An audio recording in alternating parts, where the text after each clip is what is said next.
Good evening and welcome to the Minions of the Zoo. This is episode 1259. I'm your host, the Harry Channel. And with me tonight are guests Prospero, Hello. Sora Luna, Good evening. Skep Tock, Hi, everybody. DrFunctional, Oh, and maybe we'll have some more people come in. It's a little And a hoping we partridge might in a get pear tree. a last minute addition or two. So how's everybody doing this evening? fabulous. Babu? I'm doing well, thank you. And you? Good. I had a very long day. Essentially, I realized that I could save about $500 a month if I made this change to some Geico? IT stuff. Oh. Yeah, $500 a month. And the reason I haven't done it is because the process of getting to that point is a remarkable pain in the ass. Oh, But I really, really want $500 in savings. I don't blame you. So I've been busting my ass trying to make that happen, and I finished that. Oh, just in time to basically hop in the car and drive home and start frantically putting tonight's stream together. So, because people were wondering, Harry seems to be conspicuously absent on social media today. That's because I was working on the save $500 a month forever savings project all day and all of yesterday and much of the day before that. I've been a very busy person. That was Save $500 forever Yeah, that's sort of the every plan. month. I mean, That's if worthy. you Adds up compute quickly. that to the heat death of the universe, that's a substantial amount of money. Well, I do have to stay alive for it to really mean anything. But yeah, Yeah, fair point. yeah, we'll see. I'm sure you'll find a way to download your intellect into somewhere in Silicon Valley. Yeah, probably. The day Sargon. the day before the heat death of the universe, some Democrat will be saying socialism hasn't really been tried. Properly. Yeah, The last words before the heat death of the universe will be properly. properly. And then schwa, it didn't all do it right. stops. Yeah. Well, since Skep brought it up, people have been talking about what's going on with all this tax stuff, like doubling the capital gains tax. It's going to be great when the capital gains tax is higher than the tax on money that you earn with your hands. It's going to be great. Yeah. Do you know what that is going to do to the stock market? Oh, I do, but but people keep talking about things as if we're turning into Russia or China, and it doesn't have to be that severe to suck. We're basically trying to turn into Greece. Yes. Yeah. Greece What? is Greece is the accurate analogy. We don't have to go full hammer and sickle to just say, well, I think we should all be able to work from home and we should work 32 hours a week. And if you don't feel like working, you should just get a paycheck. And I should be able to retire when I'm 35 and all this. I mean, it's Greece. I mean, Yeah. am I wrong? And it No. didn't work then. Well- and it's not going to work And we have now. anarchists just like they do, and they think they're communists, which is even funnier. Yeah. Now, from the standpoint of what will happen as a direct result to the stock market of doubling the capital gains tax, a lot of people who don't know very much about how stocks work and how the stock market work have been coming out and saying that it will cause the market to stabilize and people will hold longer. That's because they're not using their brain. Okay. And this is well documented. What will happen actually is there will be a flurry of activity, and the brokerage houses will make a huge amount of money for a very short period of time as a substantial amount of capital flows out of the stock market, because that will suddenly become a riskier place, a place where you are less likely to clear a profit, or enough of a profit based on the amount of money that you're risking. And it's actually a forced conclusion. That's not even debatable. So what will end up happening is a bunch of money will leave the stock market. Well, what has to happen in order for a bunch of money to leave the stock market? Well, people who own securities at a certain price will be converting those securities into money. What's that called? That's called selling. the stock market is going to go down like a reverse odometer, and it's not going to be pretty. It's going to lose a tremendous amount of value. What will that do? Well, that will cause the companies therein to have eroded capital accounts. What does that mean, Frank? Well, what that means is that they will not be able to borrow as much money as they used to in order to expand their businesses and have more of those magical events, those wealth producing events I keep talking about that contribute to the velocity of money. What does that mean? It means the velocity of money within the economy will begin to slow down. You will have less of those wealth producing events per unit time. But what does that mean? It means that the currency will come to mean less. It will have less value internationally, and it will mean there will literally be less wealth in the United States. There will be less goods and services available, and the standard of living will decline dramatically. There'll be massive unemployment. Mel because did. Companies Yeah. will shut, and pension funds will Yep. collapse.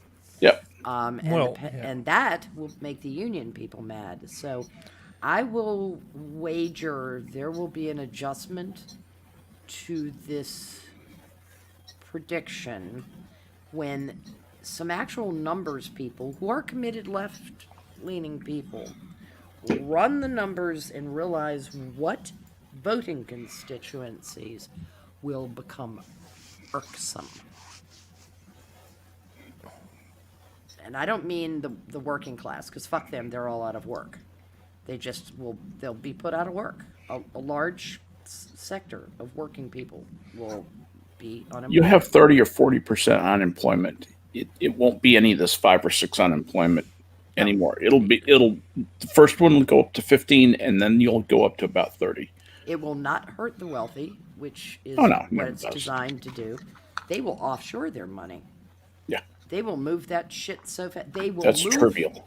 They will move their accounts, and then they'll sell the accounts and not have to pay the capital gains. So there will be no net benefit to the Treasury on what they hope to attach. Yeah. It'll be a lose-lose-lose. So I have a feeling that the budget numbers crunchers are going to get a hold of this and start shaking whoever's at the other end of the stick pretty hard. The Fed will lose its shit. International markets are going to start complaining. The Fed is going to get very nervous about this, Prospero.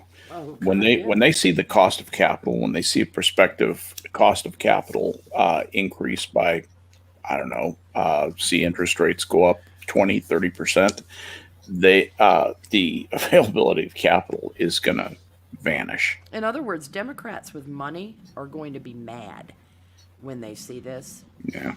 Which is why I think it's unlikely to go through. I think that's why people haven't started panicking, honestly. The markets did not really show a great deal of concern over these announcements, and I believe the reason they think that it's political theater in the House and that it's going to be stopped in the Senate. Mm-hmm. And I think they're a little too comfortable. I think it will be stopped in the Senate. I think there are enough people in the Senate. Manchin, one of them. Cinema. And Cinema, most definitely, because Arizona has a lot of people who are living off of good-sized retirement accounts and businesses that will lose their shit. And there may be another Democrat or two who will object purely because of the it's going to hit their constituencies, and it'll hit their constituencies hard, and there's going to be no way to blame Trump for this one. No way.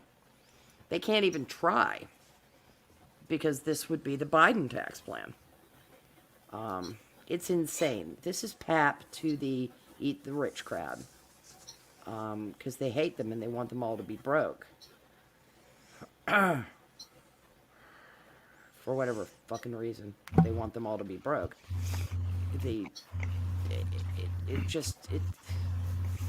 these kinds of taxation plans have never harmed the rich. The rich leave because they can. Their money leaves. They still maintain the house in, on the Pacific coast, and the house in Hawaii, and the house at Stad, and the one at Lake Como. Yeah, we're talking about you, Vinod Khosla, asshole. But they don't. You know what I'm saying? They don't lose that much of their net worth because they move it into markets that don't exist in suicidal tax environs. It's just you can't make the movement of money illegal. I mean, I know they want to do that. Even New York has said, if millionaires want to move out of the state, we ought to be able to tax them before they, after they leave. What? Good luck with that. Yeah, sorry. Wish the best. I don't think there's any law that's going to back that up. Well, anyway, nobody ever asks the host how his day was. How are you doing, Harry? I did. I'm just happy. I'm just happy that that I got that thing done. It's not really done. This is like phase 1. This is milestone 1, and the immediate I don't have to pay an extra $500 a month part has been achieved. But it's going to take a little more work. It's when you're doing computer stuff.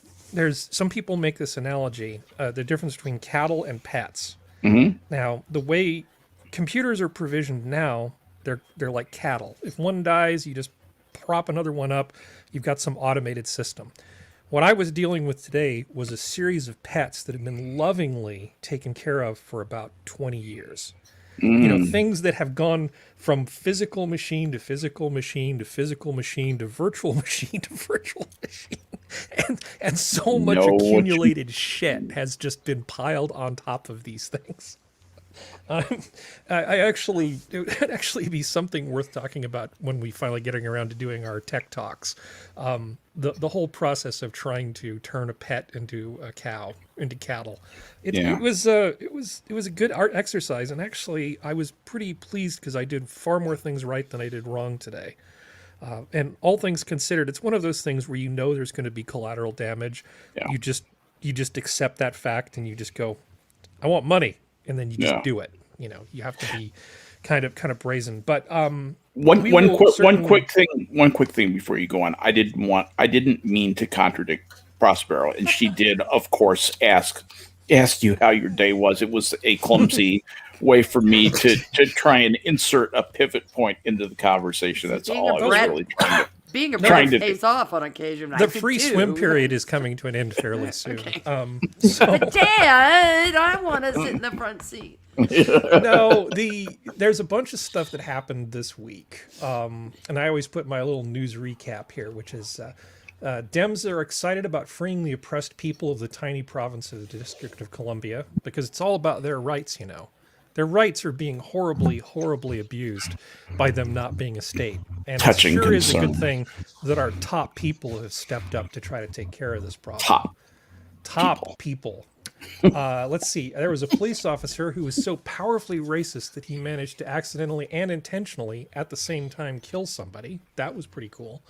The CDC finally has caught up to what we said about the J&J vaccine 9 days ago. That was fun too. And the Russian bounty story from before the election has turned out to be complete BS. And no one is surprised. Yeah, it's been quite a week. There's a lot that's been going on. And I mean, a lot of it's already been talked to death. There's one aspect of the Chauvin trial that I do want to go back to. But does anybody want to comment on the other things that happened during the week? Any thoughts? Nah, it's ancient history. Let's just go. It's ancient history. You mean the DC thing? Jesus Christ. Well, there are other provinces out there that they could take care of. There's Guam. Guam probably needs to be a state. And American Samoa. Yeah. American Annex Samoa. Canada. Well, we got because the experience and the intersections that form the beautiful and vibrant tapestry of life that is Puerto Rico is probably very different from American Samoa, which is very different from Guam. And each of those probably needs their own senators to represent their interests. I think it's racism not to give them their own senators. Naturally, everything is. I could be wrong, but Well, everything is racism, so, yeah. when Well- correctly viewed, everything is lewd. Correctly viewed, everything is racism. I could tell you things about Peter Pan and the Wizard of Oz. There's dirty old man. All right. Okay, Lair everybody has- drink. Lair- That was Yeah. from Lair reference. Is that the shot? Glug, glug, glug, glug, glug. Oh, well, that's horribly cropped. Well, I guess we'll just have to live with it. Let's see. What is Ultimate Thor? juror on Chauvin trial says she feared riots, people turning up at her home. I don't know. This seems like a surprise. Was she? What, is anybody? Is anybody surprised by this? Shit, no. I imagine there's somebody saying, "Shut up! Shut up! Shut up! Don't say this." Well, my worry is now that the opposition to justice, let's say, might actually do that anyway. Do you know what For you know what speaking an up. appeal? You know what an appeal point this is? Yeah. This is It's a gift. this is like a defense. Yeah, this is a defense attorney's wet dream. This is like she was in fear of her life, and my client did not get a fair trial. Yeah, I asked for a change of venue, and you denied it. So I'm not only saying that he didn't get a fair trial. I'm saying judicial misconduct, and I demand that the charges be dismissed without prejudice. Well, what Or with preceded this? prejudice. I mean, with prejudice. That's Yeah, what I with meant. prejudice, with which prejudice, means he which wouldn't he be wouldn't able be to be retried. retried. Yeah. Yeah, they would forfeit the retrial. Right. What preceded this is they leaked some of the names of the jurors, and once the trial concluded, then the judge went back and said all jurors' names and whatever are to not be mentioned after the trial was over. It's like, isn't that a little too late? So, question: did they leak the names, or did they leak enough identifying information that they Enough could be tracked identifying down? information they could be tracked down. Oh, Some okay, of just, them. I you think know- it was 3 or 4 jurors of the Yeah, I mean, 19? details matter. It's like, hey, haven't seen Shemp around for a while. Hey, Shemp sure sounds like this guy who's been at the Chauvin trial, and people just sort of put 2 and 2 together. Oh, yes. And follow people. They get license tags. They do all kinds of amazing things. To add to this, I have dropped a little thing in the private chat, Harry, Okay. that Jack Posobiec reported today that the Maryland Attorney General's office is investigating one of the witnesses for the defense, the doctor who testified for the defense. Okay. Do tell. Wow. Why are they investigating this doctor? Because he defended Chauvin. Oh, okay. Not So they're putting pressure on anybody who didn't get with the program, is what it feels like. Yeah, it's an investigation is launched into 17 years of in-custody death reports by medical examiner who testified that Derek Chauvin did not kill George Floyd.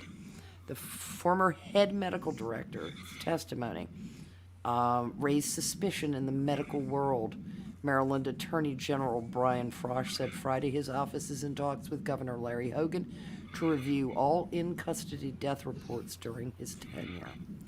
I think that's a very interesting time to do this because the medical world was upset that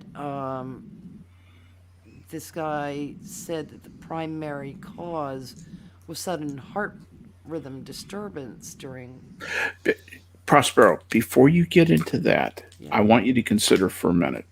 Is there a basis for this guy to request a restraining order against the guy who's investigating him, saying that the guy who's investigating him is trying to effectively chill his ability to do effective medical investigation work and point to the fact that this Maryland guy is not investigating anybody else. And it's clearly an attempt to intimidate him.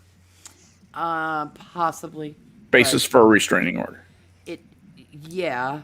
at least.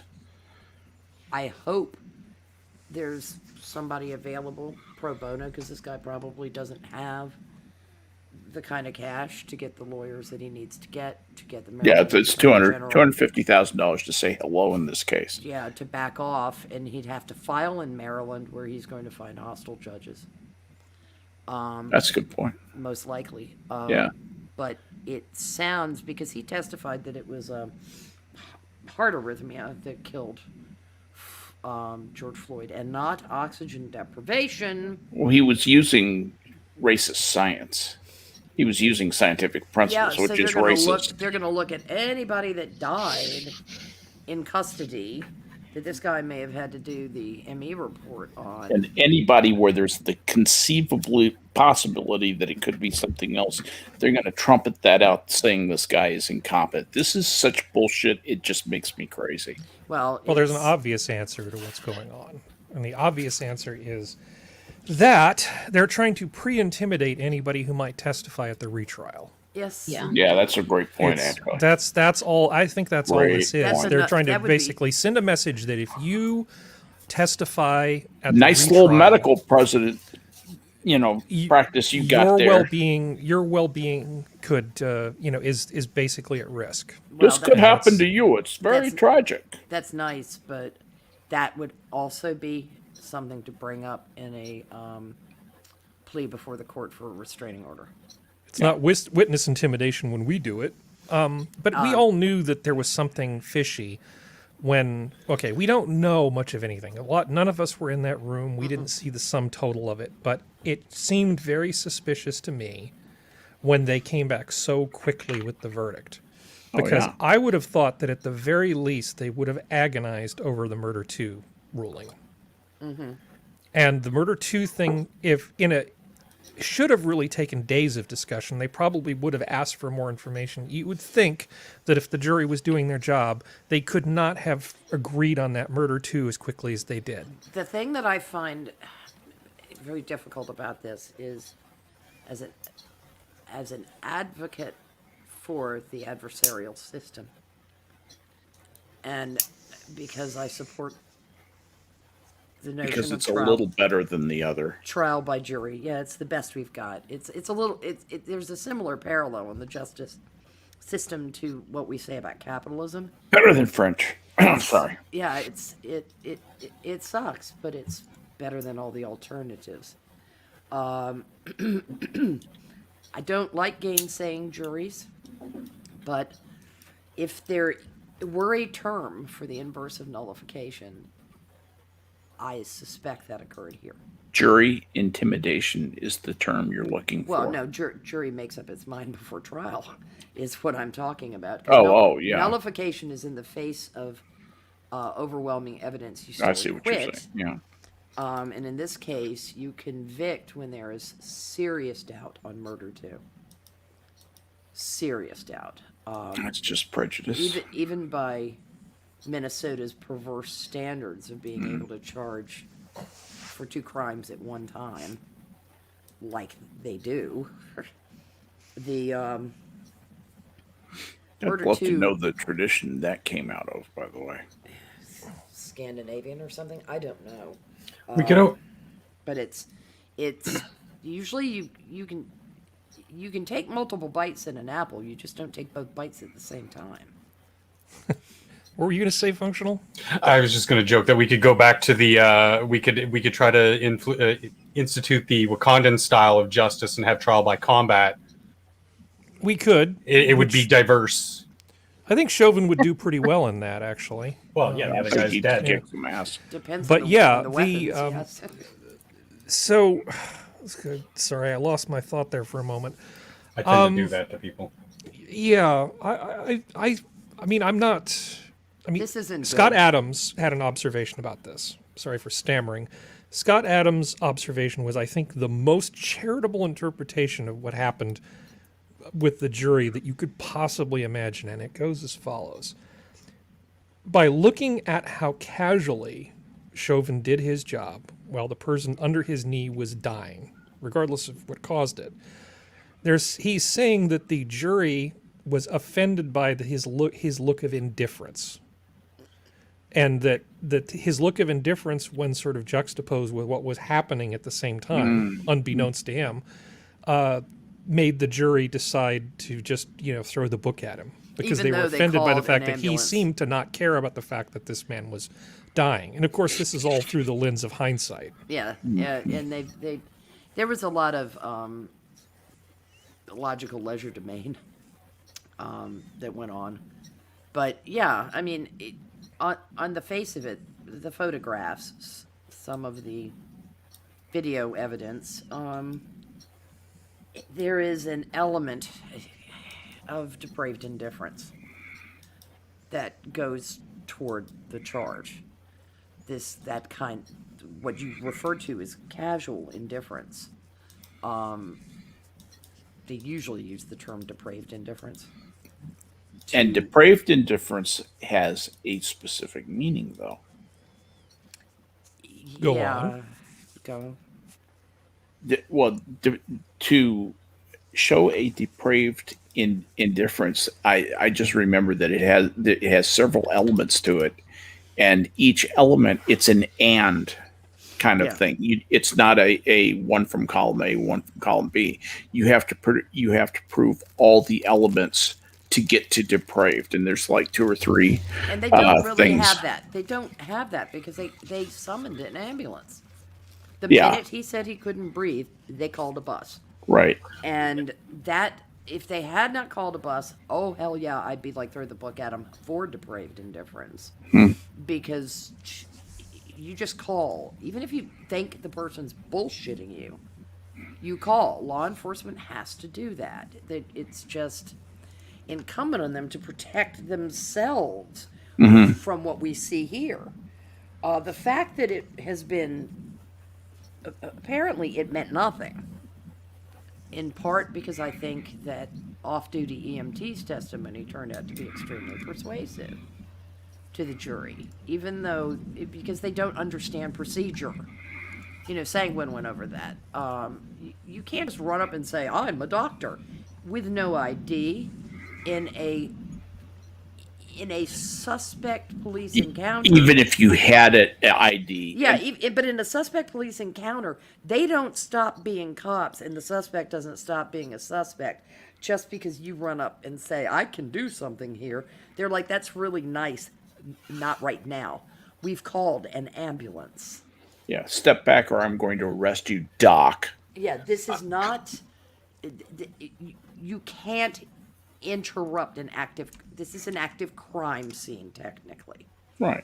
And so it's part of it is I genuinely think people don't understand what the procedures are in policing. I think they bought the fact that because Minneapolis police no longer teach this technique, that it is somehow forbidden, which it is not. There are all kinds of points of fact that get overlooked because if you're good at prosecuting, you're good at emotional persuasion. I do have to interject real quick, Prospero, because you are incorrect in one thing. Yeah. They and it's not a big thing. Just to clarify, he did say about a dozen or more times before they called that he couldn't breathe, but that's when he was vertical. That's when they were trying to put him in the back seat of the car. Mm-hmm. And it wasn't until they said, okay, well, we can put you on the ground. And he's like, yeah, put me on the ground. At least he's, out in the open, which I think made him a little bit more comfortable on his supposed trip. And he said, no, I can't breathe. Seriously, I can't breathe. That's when they said, okay, call a bus. And that was 4 minutes response time before they showed up and put him in the back of the ambulance. But there was a point where the police did sort of, at least in my mind, from what I saw from the video, just my personal opinion, that they did see, okay, maybe this isn't just him going off and trying to get away or trying to make excuses. Maybe he is having actual trouble breathing. This is a high stress scenario. Mm-hmm. He's been fighting with us for the last 10 minutes. Right. We're going to call a bus. Yeah. Yeah, Well, being arrested is not an unfamiliar thing for George Floyd. It's happened He's had 9 previous- times before. Yeah, he's had previous experience with the police. Well, I mean, and he's been sentenced 9 times before. I'm sorry, he's been arrested actually many more times than that. I don't know how much of it was his altered state or how much of it was performance. But Sure. I think he desperately would have done just about anything to get out of that situation. Given- Including I think Chauvin eating the read drugs, situation, including yeah. eating his stash, which I think is what actually happened, if you want to know. Yeah, I mean, We don't know. all of us were generally pretty offended when we saw the video initially. And then we heard about the coroner's report. And then we saw more of the video surrounding it. And then we found out more about Floyd's background. And I don't know about you, but I've run the gamut of opinions on this. Initially, I was as outraged as anybody. And you can go back Yep. and look at the streams, and it's all there. We were all talking about how the police need to reform and do this stuff. And I know police officers who have done bad things, inappropriate things to white folks who are educated, professional people. Sometimes people get a little chin time when they get shoved in the back of the car and a little stick time when they really shouldn't. There are bad cops out there, but I don't think, other than the gross indifference, that Chauvin is necessarily one of them. Then again, I wasn't on the jury. But we can talk about this while we're still allowed to, which is fun. It's always Yeah. fun to talk about things and think, how many days until we're going to get yeeted off of YouTube for talking about something? I don't know whether we're allowed to talk about blood gases, but since No, that- we're that- not. But we that- can talk about that we have came a up late as a arrival. contentious thing. We have a late arrival. Serenity, are you with us? I think. Yeah, I just didn't want to interrupt because I was coughing. Hi, Well, I mean, considering what we're saying, what we're talking about, the fact That wasn't you've a got good. that you've got a 1 on a die for a saving roll does look a little. Yeah, con save failed. Roll of Yeah. 4. You But- don't want to get a 1. 1 is but never there- good. In I mean, this. the thing is that there was a juror who has admitted to the fact that they were afraid of rioting and people coming for That's them. yeah. We were just, referring to that article or an article covering that. And then Yeah, it doesn't take much to imagine if you were in the juror's situation. Oh, yeah. You would feel that same way. Oh yeah, they Because should. not only are they going to come for me, they're going to come for my livelihood, for my family, family. for anybody who knows me, for anybody who looks like me. It was Because the if they don't even know the names, they're literally going to start harassing people who just fit the description of the juror. That was Yeah. a compelling argument for change of venue, which was denied. And also that they did not sequester, No, they which didn't. would have been wise. So I feel like the judge did that on purpose, though, to get a mistrial. Because if his defense is worth shit, they're If- gonna file for a mistrial. oh wow, that's a hell of an allegation. I mean, I think that's why Chauvin and his lawyer looked so calm when the That- verdict Yeah. was being written.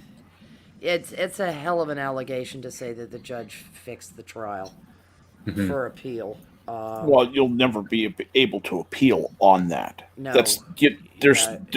You can't. You have we- to appeal on procedural grounds. Yes. Yeah, but they lack- can file for a mistrial because of the fact that the lack of like sequest- Maxine Waters threatened people. lack of sequestration, and you've got an interesting thing. You have to show that a juror was intimidated. That's Yeah. the key. Well, you you have got to this has to have woman- happened to somebody. Well, I mean, Yes. you got the You've got this woman's testimony as an alternate. yeah. I know the court was pleased to see that in Brit. That goes for the prosecutor probably plots.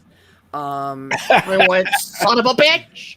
Because that is your compelling argument right there is Yeah. because of denial of change of venue. Yep. This, Right, exactly. This was the situation for one of our alternates. Well, that was judicial misconduct to me to not change the venue on that. Are you shitting me? Yeah. Well, I Are mean, you kidding? The judge even said, like, politicians need to shut the fuck up about this. He said it in nicer words than that, but he said it. He Yeah. said He wasn't that wrong. politicians. No, yeah. he even went further. He even made a comment about, it could be an appealable issue. Yes, he later did. on. Yes, he did. And when the court is saying that, Prospero, you know what that means. Yeah, the counter argument is jury was sequestered at a hotel for the period of deliberation. They were not. Okay, jury instructions are you're not supposed to do these things. They don't have a fucking surveillance camera on them. Yep. They are not barred from contacting their loved ones. They can contact their loved ones and say, we're going to be at the Holiday Inn Midtown overnight because that's where they're putting us. And the loved one responds, holy shit, Maxine Waters is calling for the whole place to be burned to the ground.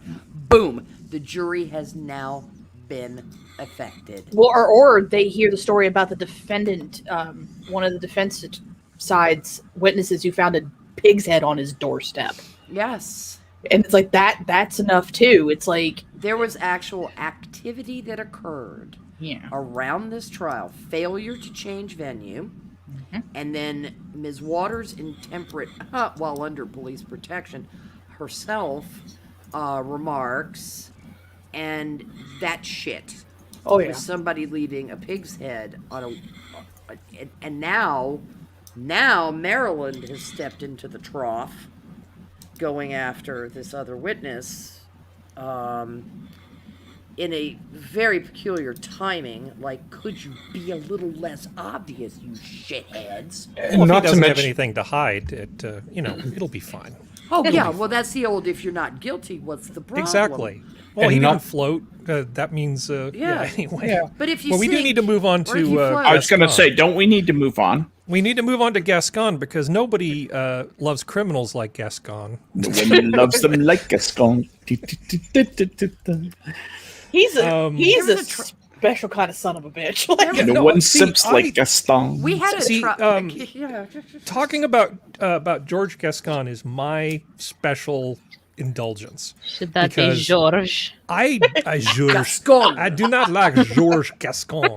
No, he is, because he's like everything that's need wrong wine. with progressives in terms of crime, He's like distilled and stinky concentrated cheese. into like Everclear. You know, he is the pure grain alcohol of just bad,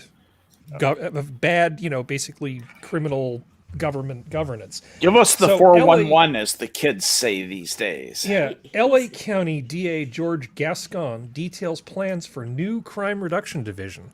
This is the bold thinking that's going to really help L.A. The reform-minded DA decimated the gang division to fulfill Decimated. reckless political promises to special interest groups, says one prosecutor. Now, he's pretty much got his deputies in a revolt. This is the same man that won't let sheriff's department people testify at parole hearings The to deputies are testify revolting. against releasing people. They This cite guy one has a not. lot of bold ideas. So This guy is. he is the best. You know Los the Angeles- talking poop from Yes. South Park. Yes. Yes. Put He's those basically a glasses- cross between Put those that glasses guy on from him. CSI Miami Howdy-ho. and Mr. Hankey. Yeah, thank you, Mr. Atkins. Let's see. Los Angeles County District Attorney George Gascon on Tuesday formally announced a reorganization of the vaunted hardcore gang unit to reduce crime in troubled neighborhoods. The disbanded unit will be replaced by the newly established Community Violence Reduction Division. They're gonna will get be beaten up staffed by the gangs. No, they're by just not going to go in. experienced Hold on. prosecutors who will collaborate with the Los Angeles Police Department and other community partners, Gascon said in a statement. The prosecutors initially will be assigned to 3 of LAPD's most crime-plagued divisions, 77th Foothill and Newton, to investigate and prosecute the most troubling incidents of street violence. Good. By embedding our prosecutors in the community that we serve, we will be able to get better results reducing and preventing crime by working with all of our community, county, and law enforcement partners. This community first model will eventually be used throughout Los Angeles County to ensure our approach is reflective of the particular needs of individual communities. Now, AKA, if you live in Los Angeles, get out now. Yeah. So this quote here from somebody who doesn't like this: Mr. Gascon decimated the gang division to fulfill reckless political promises to special interest groups. He said he did this notwithstanding the rise of gang violence, especially in economically disadvantaged communities. Year to date, neighborhoods like Watts have experienced a 130% increase in homicides compared to last year. Now he is attempting to disguise his public safety blunder by rebranding the gang unit and embellishing on his achievements. There is nothing new to his approach of embedding prosecutors in police stations. The only difference is that he is devoting fewer resources to combat an explosion of gang violence. Because he loves criminals. He thinks that criminals are the real victims. Because if we just did more for them, they wouldn't be criminals to begin with. I'd like to check to see if he has an offshore account that's being fed by MS-13 and the cartels out of Mexico. Yeah, really. The gang stuff in LA is pretty epic. People hear about the Bloods and the Crips. People make movies about the Bloods and the Crips. You could probably go to places in the world where people don't speak English much at all, and they would tell you they knew about the Bloods and the Crips. I mean, they're pretty darn famous, right? I mean, is there anybody here who hasn't heard of the Bloods and the Crips? Nope. Oh, no. Heard of 'em. Yeah.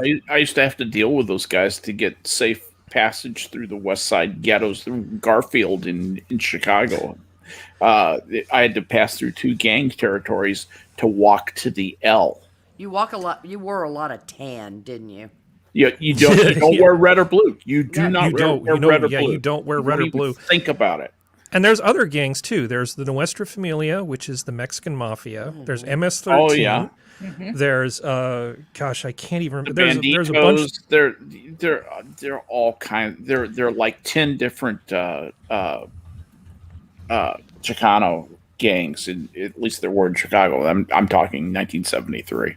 And I don't even know the It's Asian a little bit gangs. There are dated. really hardcore Asian gangs. They primarily kind of predate on Asian communities. It's like, oh, I heard you have a lot of stuff underneath your mattress. But That's the areas that he's talking about, like 77th, that's like around Huntington Park. That's like that's Compton North, basically.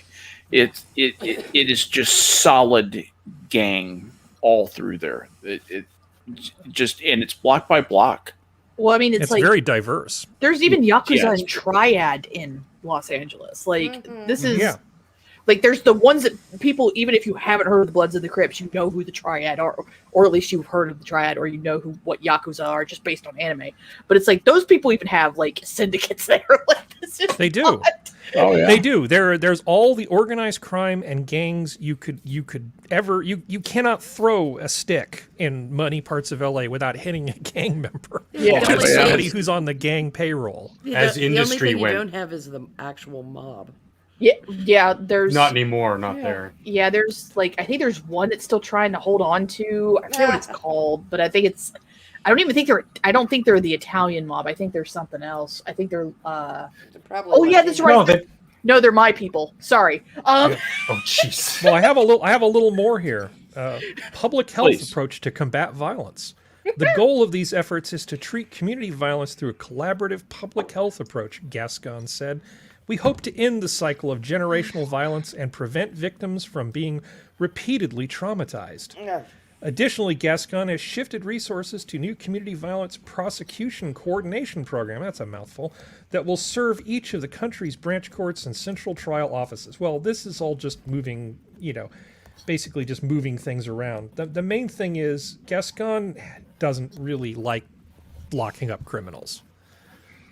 He's just a big fan of criminals in general. And I don't really know what more I can say about the guy other than I cannot wait for this guy to be... What do we do with a DA that when we want to get rid of him? Can he be recalled? DAs are, that's just like a regular elected official. It's They can be just recalled. think of it, just like a governor.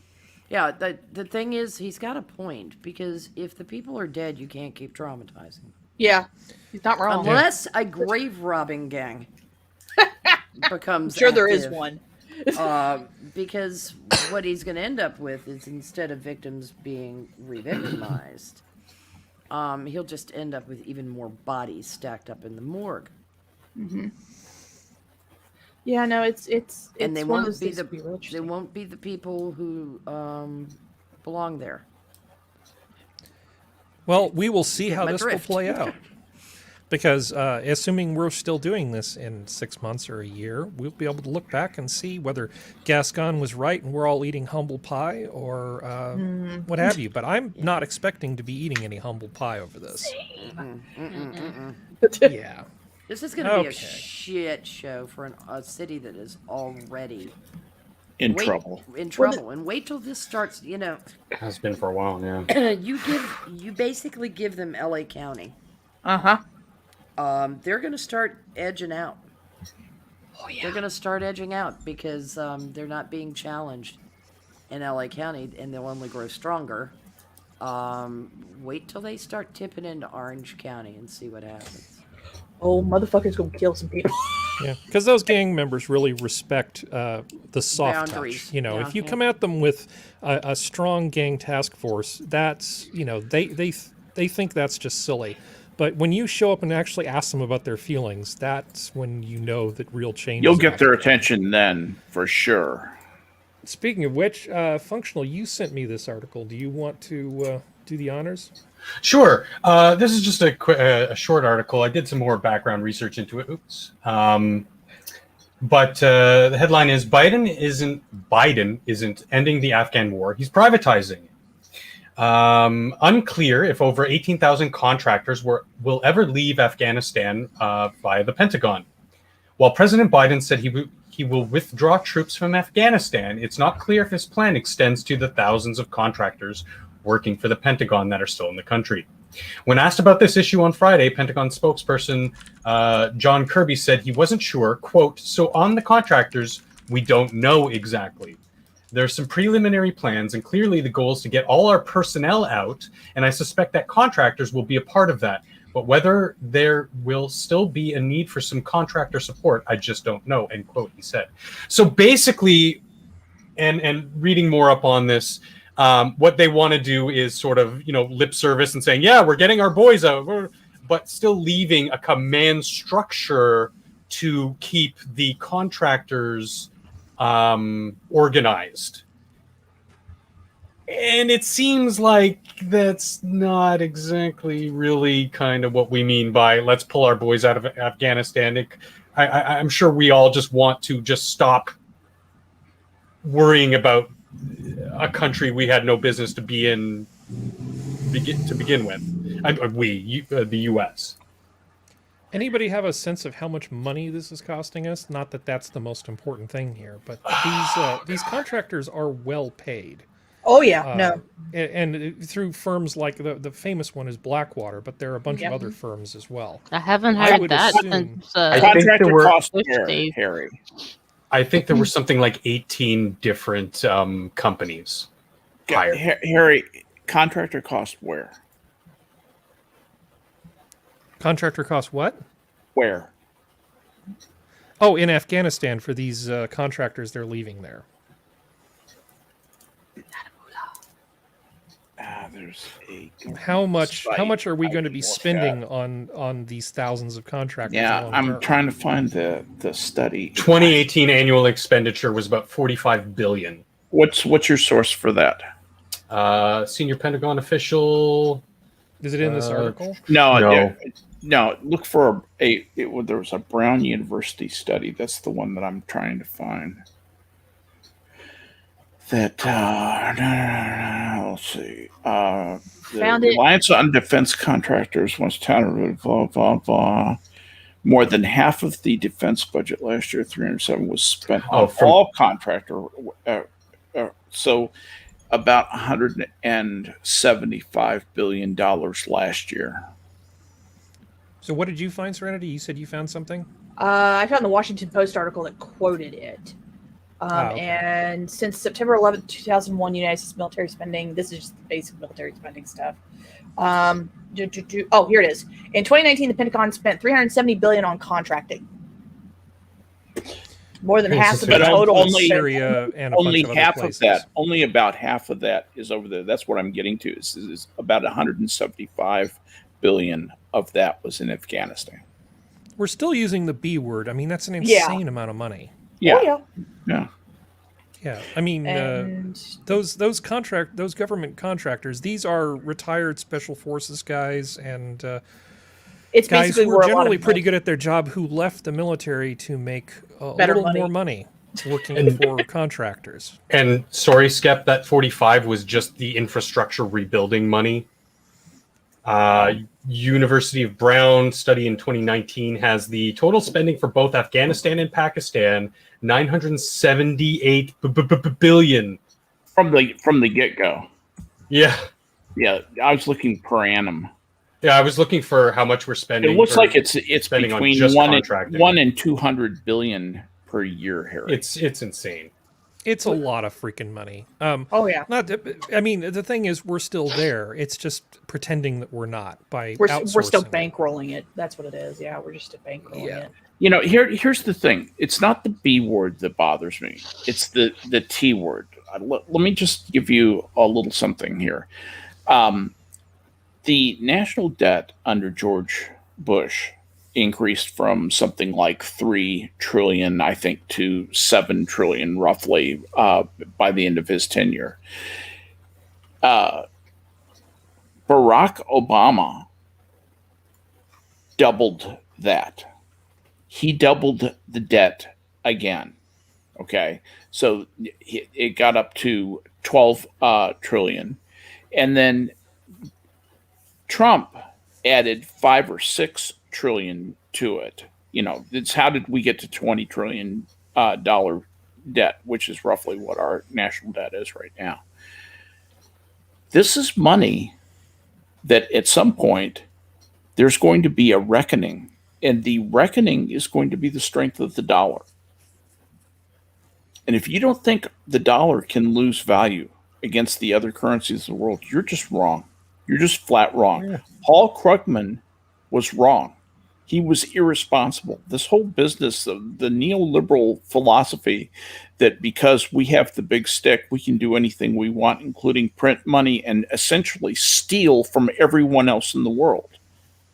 You know, one of the biggest person, the biggest owner of America's debt. Who do you think it is? Everybody guesses China, and they're wrong. It's Canada. Last I looked at said Japan.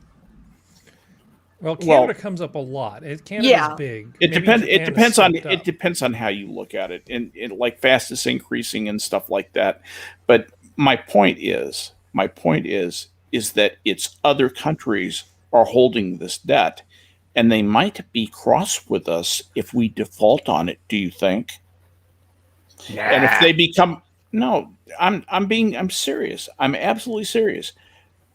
If we essentially nuke our financial relationship with other countries because they can't depend on our currency anymore, what's going to happen to us?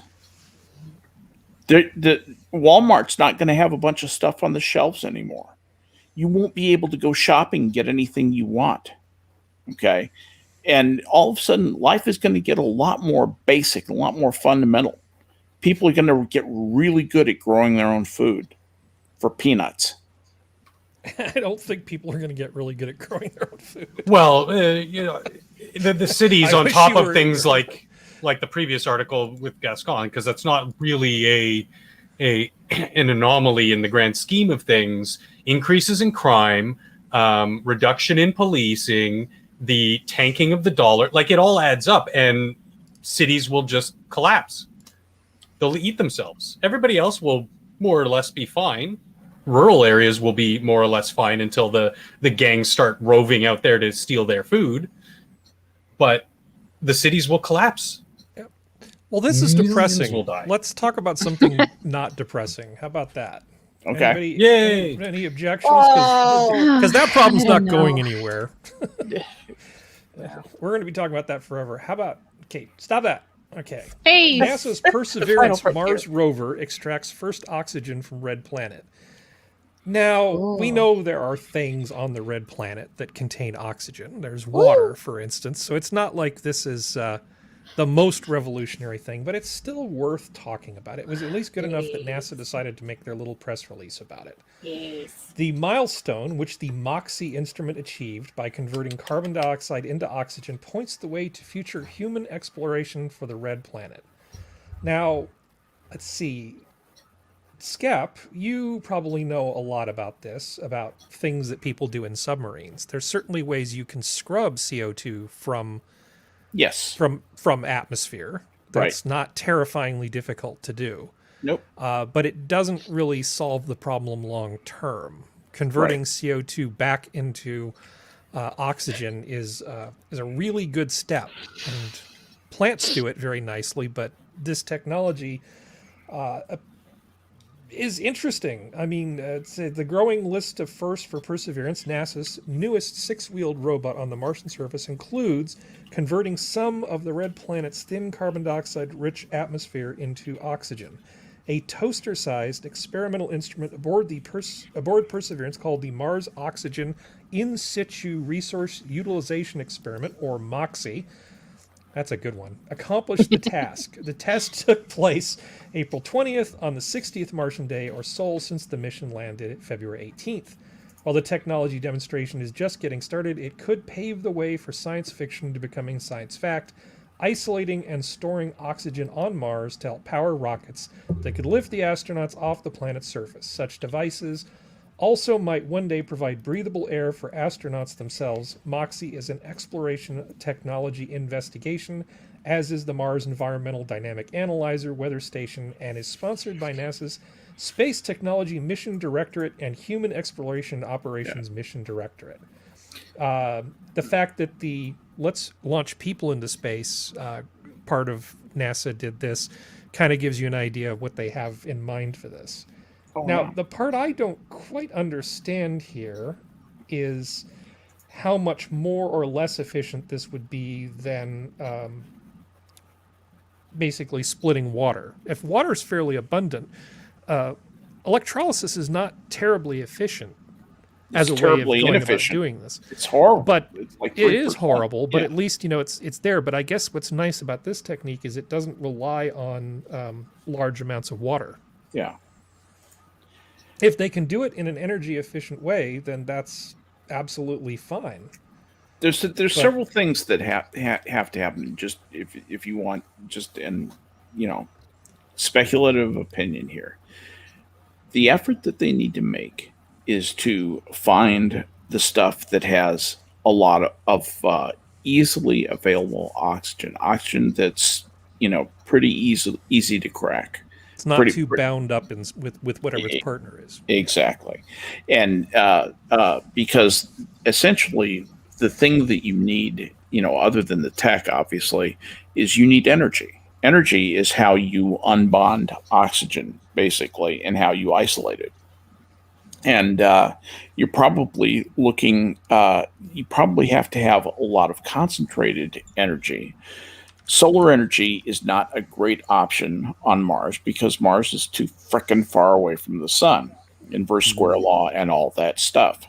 So that essentially means that that you have to be thinking about nuclear energy as a real possibility to provide the gargantuan amounts of power that it would take to produce enough oxygen and to run the other reactions that it would take to produce something like, if you're thinking of doing something like hydrazine and nitric oxide as an oxidizer, that style of rocket, not hypergolic, but something that would be easier to with less exotic fuels. You have to have essentially almost unlimited amounts of energy to produce that in the quantities that you would need to produce that. You're also going to have a fairly sophisticated chemical plant just to assemble those chemicals. You have to be able to test it, quality control it. And there's a lot of stuff going on. Plus, all the while, you have to keep the people alive. So you have to make oxygen for them consume. Now, it's a fairly straightforward thing to. I mean, we have a lot of mature technology from, as Harry said, from the submarine business to recycle essentially CO2 and make it back into breathable oxygen, put it into a nitrogen oxygen mixture. It's all doable. Takes a lot of technology, a lot of energy, and everybody's life depends on doing it correctly every single time. So there are a lot of single points of failure that the survival of the people there depend on. So there's that aspect too. The inconvenient fact about humans is that they require an Earth. We've adapted to Earth, and we need an Earth-like environment to remain alive. We have to be kept safe from. We have to be provided with oxygen, water, and food, and we have to have ways to wick our waste away, recycle that, and a way to protect ourselves from the not just radiant energy, but the radiation and other forms of energy that will be subject to out there. I mean, there's a lot of stuff going on, and yep. I think it's going to take a long time, much longer time than people think, and a lot more research than people think to do this responsibly. Now, does that mean that we can't get a tube full of people to Mars, land them on Mars possibly, and get the tube of people back? Maybe we might be able to do that, but it's going to be an Apollo type of program where practically nothing sustainable is going to come out of it. I mean, Apollo was not a sustainable. You're not going to have a bunch of people living in LEMs. That there was nothing about that. That was just we're going to plant the flag and that's be done. Yeah. And that, I think that's about all our tech is capable of doing now. We've got a lot more research before we can even, people talking about colonizing Mars. I think we're at least 100 years away from that. Yeah.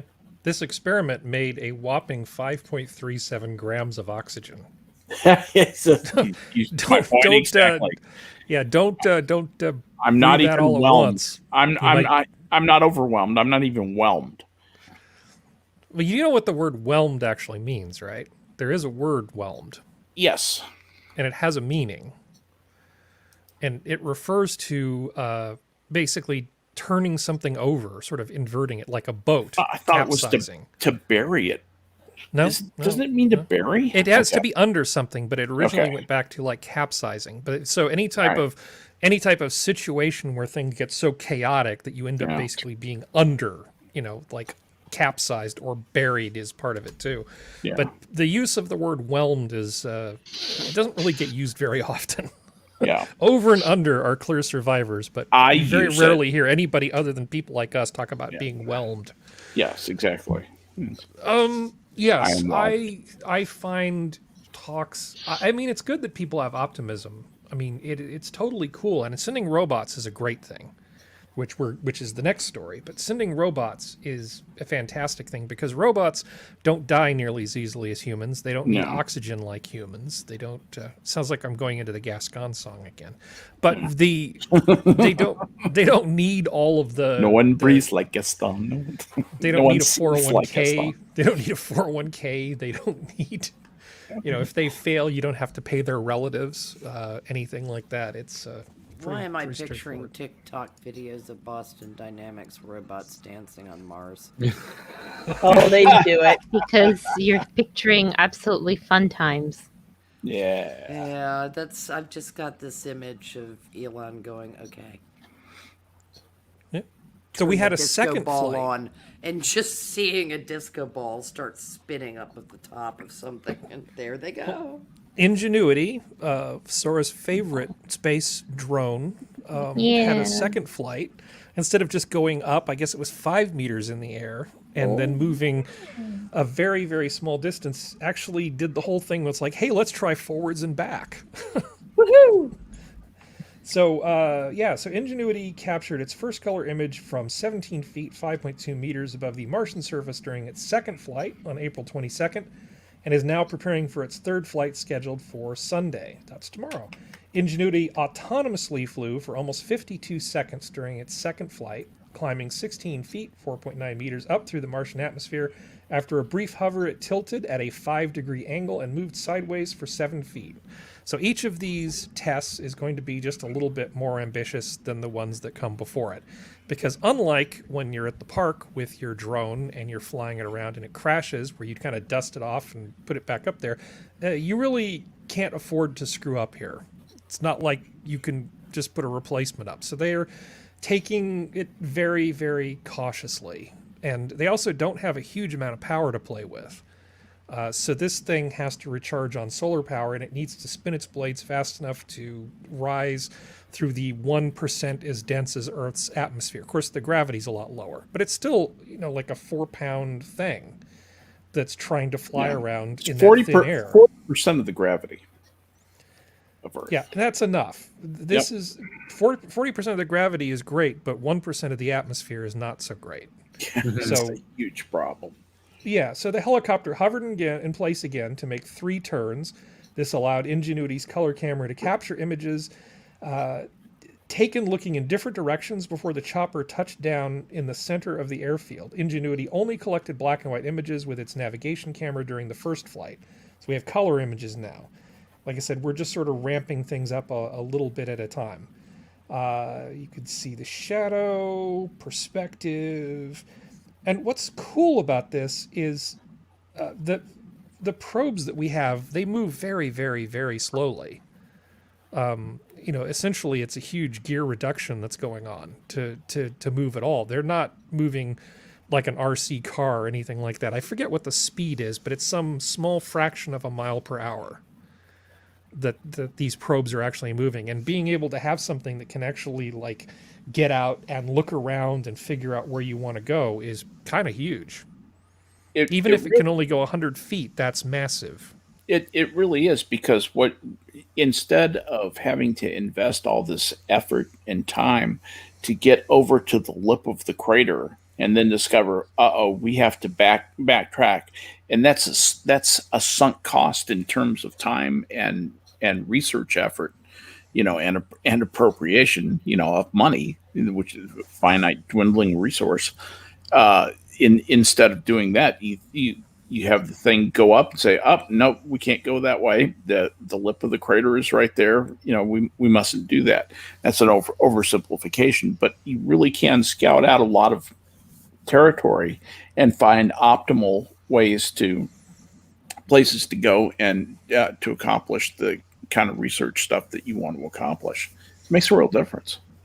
Well, it's supposed the flight on Sunday is supposed to be 50 meters out, 50 meters back. That's huge. It would take Prosperity, many days to travel that kind of distance, and this is just an afternoon outing for Ingenuity. And it's 0.1 miles per hour top speed. 0.1. Mm-hmm. Yeah, I don't think you have to worry about getting a speeding ticket for that kind of speed. No. Slow and steady is going to win this race. Yeah, it actually goes 1.67 miles per hour. That is the... No, wait, that's wrong. That's too fast. No, that's wrong. I'm sorry. It drives at top speed of 0.01. That's wrong. 0.01 miles per hour. Sorry, did I say 0.1? 0.01 miles per hour. So that's 50 feet an hour. Yeah, that's what I meant to say. My apologies for saying 0.1. Yeah. No, that's still... Even that's still, so it's slow. really, really slow. And this helicopter is awesome. And Sora thinks it's cute, so that's worth something. I think that's actually the most important aspect, is the fact that Sora approves of it. Yeah. It looks like a modern Canadians day... happy since they have so much of our debt. Yeah, exactly. It looks like a modern day... It's an investment, really. Gyrocopter. Yeah. Speaking of which, anyway. Prospero sent me a link to the thing about the foreign debt. Just to circle back, this is a graphic representing our foreign debt holders. Yeah, the ones I saw always said Japan, China, Luxembourg, UK, and I thought Canada held Whoa. much of our debt. I They heard do. that same thing recently too. I'm so And sorry. Is it I think how you possible count that what might you matter. read is that by percentage of their GDP, yeah, that might be it. If that was the case. where or their national No, I think I'm their getting it budget mixed or- up with oil sales or something like that. No, It's I heard the much same more thing, mundane Skep. than that. Yeah. Skep, I can tell you, I heard the same thing. Somebody recently said Ireland. that Canada held most of our debt. I was That was number 4. Ireland was number 4. I was just thinking that it could be a percentage of national debt and they hold of this much or some other version of some statistical manipulation, in other words. Yeah, because right there it shows it's 1.51. Little bit of Canada right there.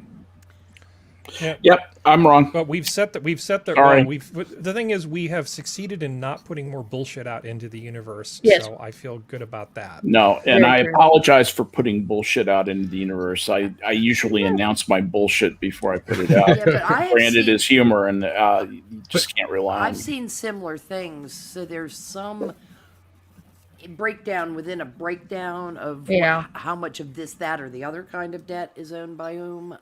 Or how much currency.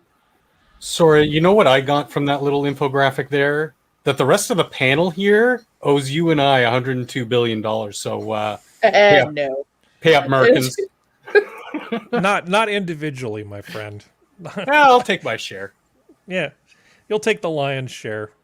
Because why should only BLM people get to buy 5 houses? Right? Right. Am I right? This is the happiest I'll be happy story with one. ever that you've got on screen.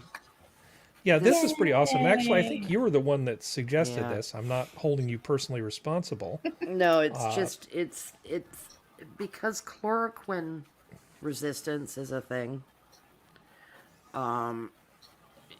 People can, and I'm speaking of chloroquine in regard to malaria. YouTube, Like if they take chloroquine for too long, it's no longer as efficacious. Is a thing.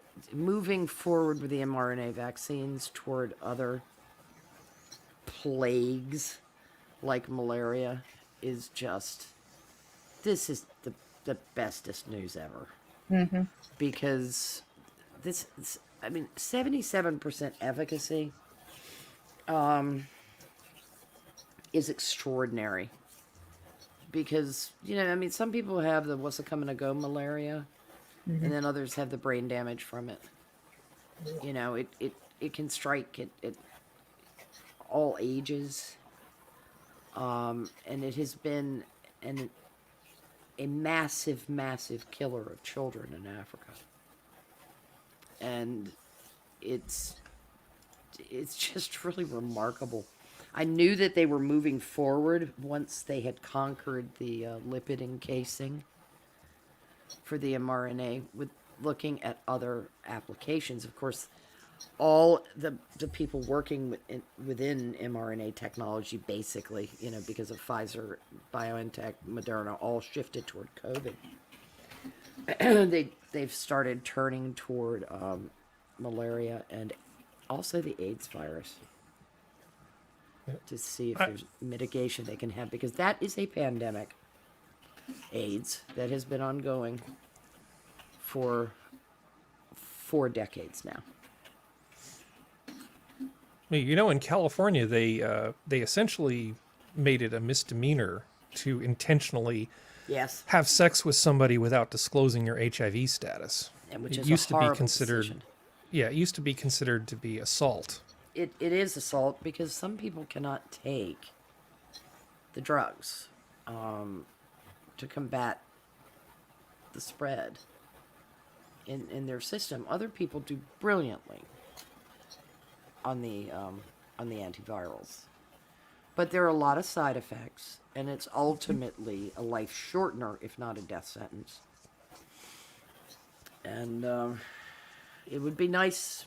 It would be nice if they could make a breakthrough there. I mean, mRNA has a lot of possibilities, just an enormous number of possibilities. But this was This was really good news. I'd like to see all the bits and bobs of this study. You know what I mean?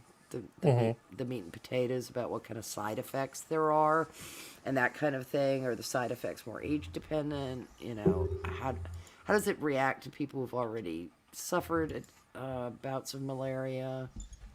Yada, yada, yada. But,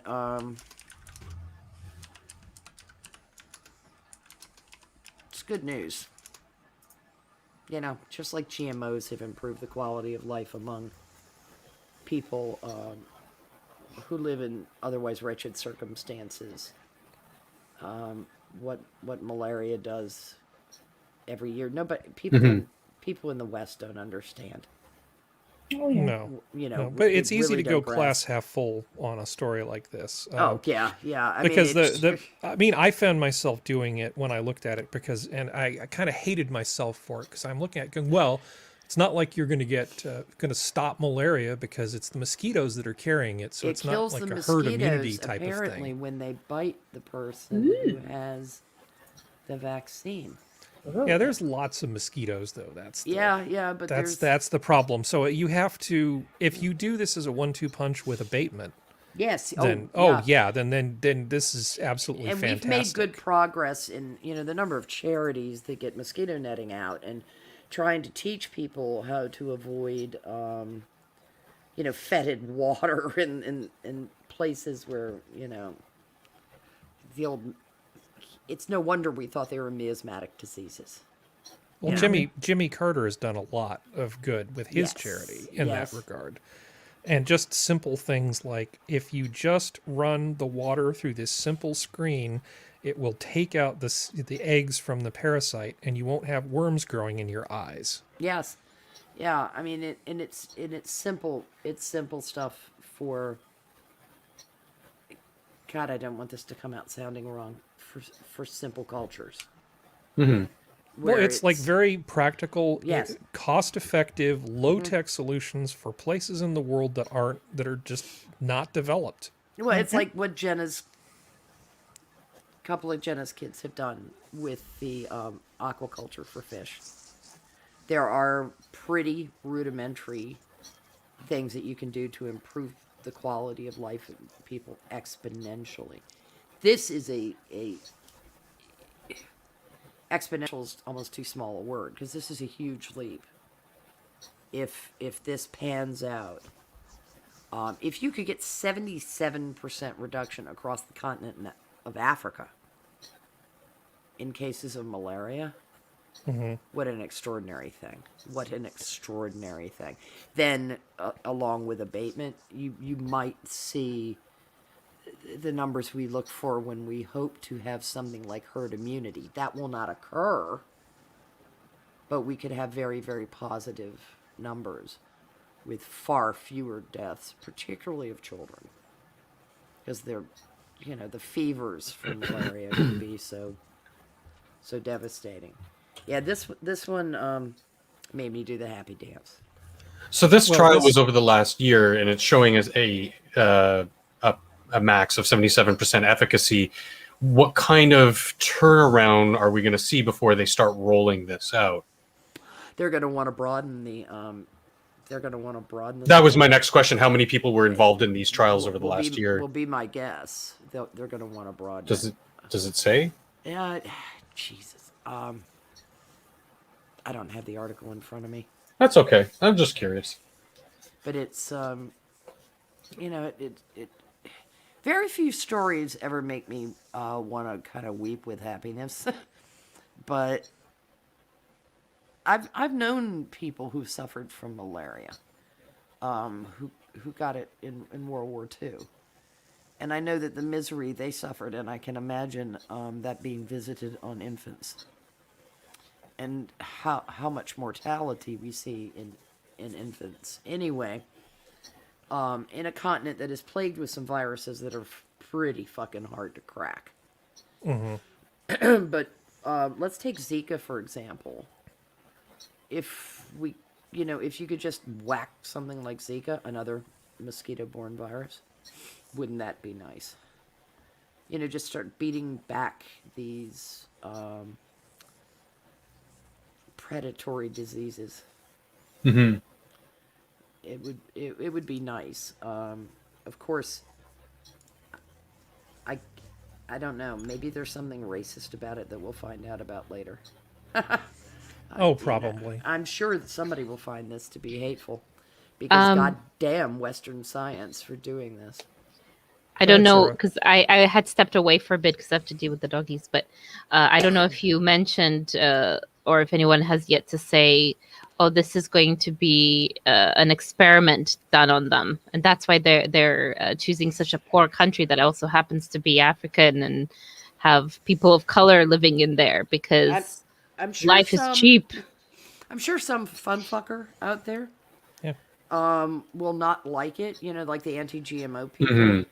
disregard the number of children's lives that have been immeasurably improved by not going blind when they're little, or not developing rickets, or all the downstream things of malnutrition. Yeah. Golden bananas and golden rice have really done well, and this is just a step more better living through chemistry. And you have to target the area where it's prevalent like this. Yes, and you know, Burkina Faso is cripplingly poor, Hmm. and how many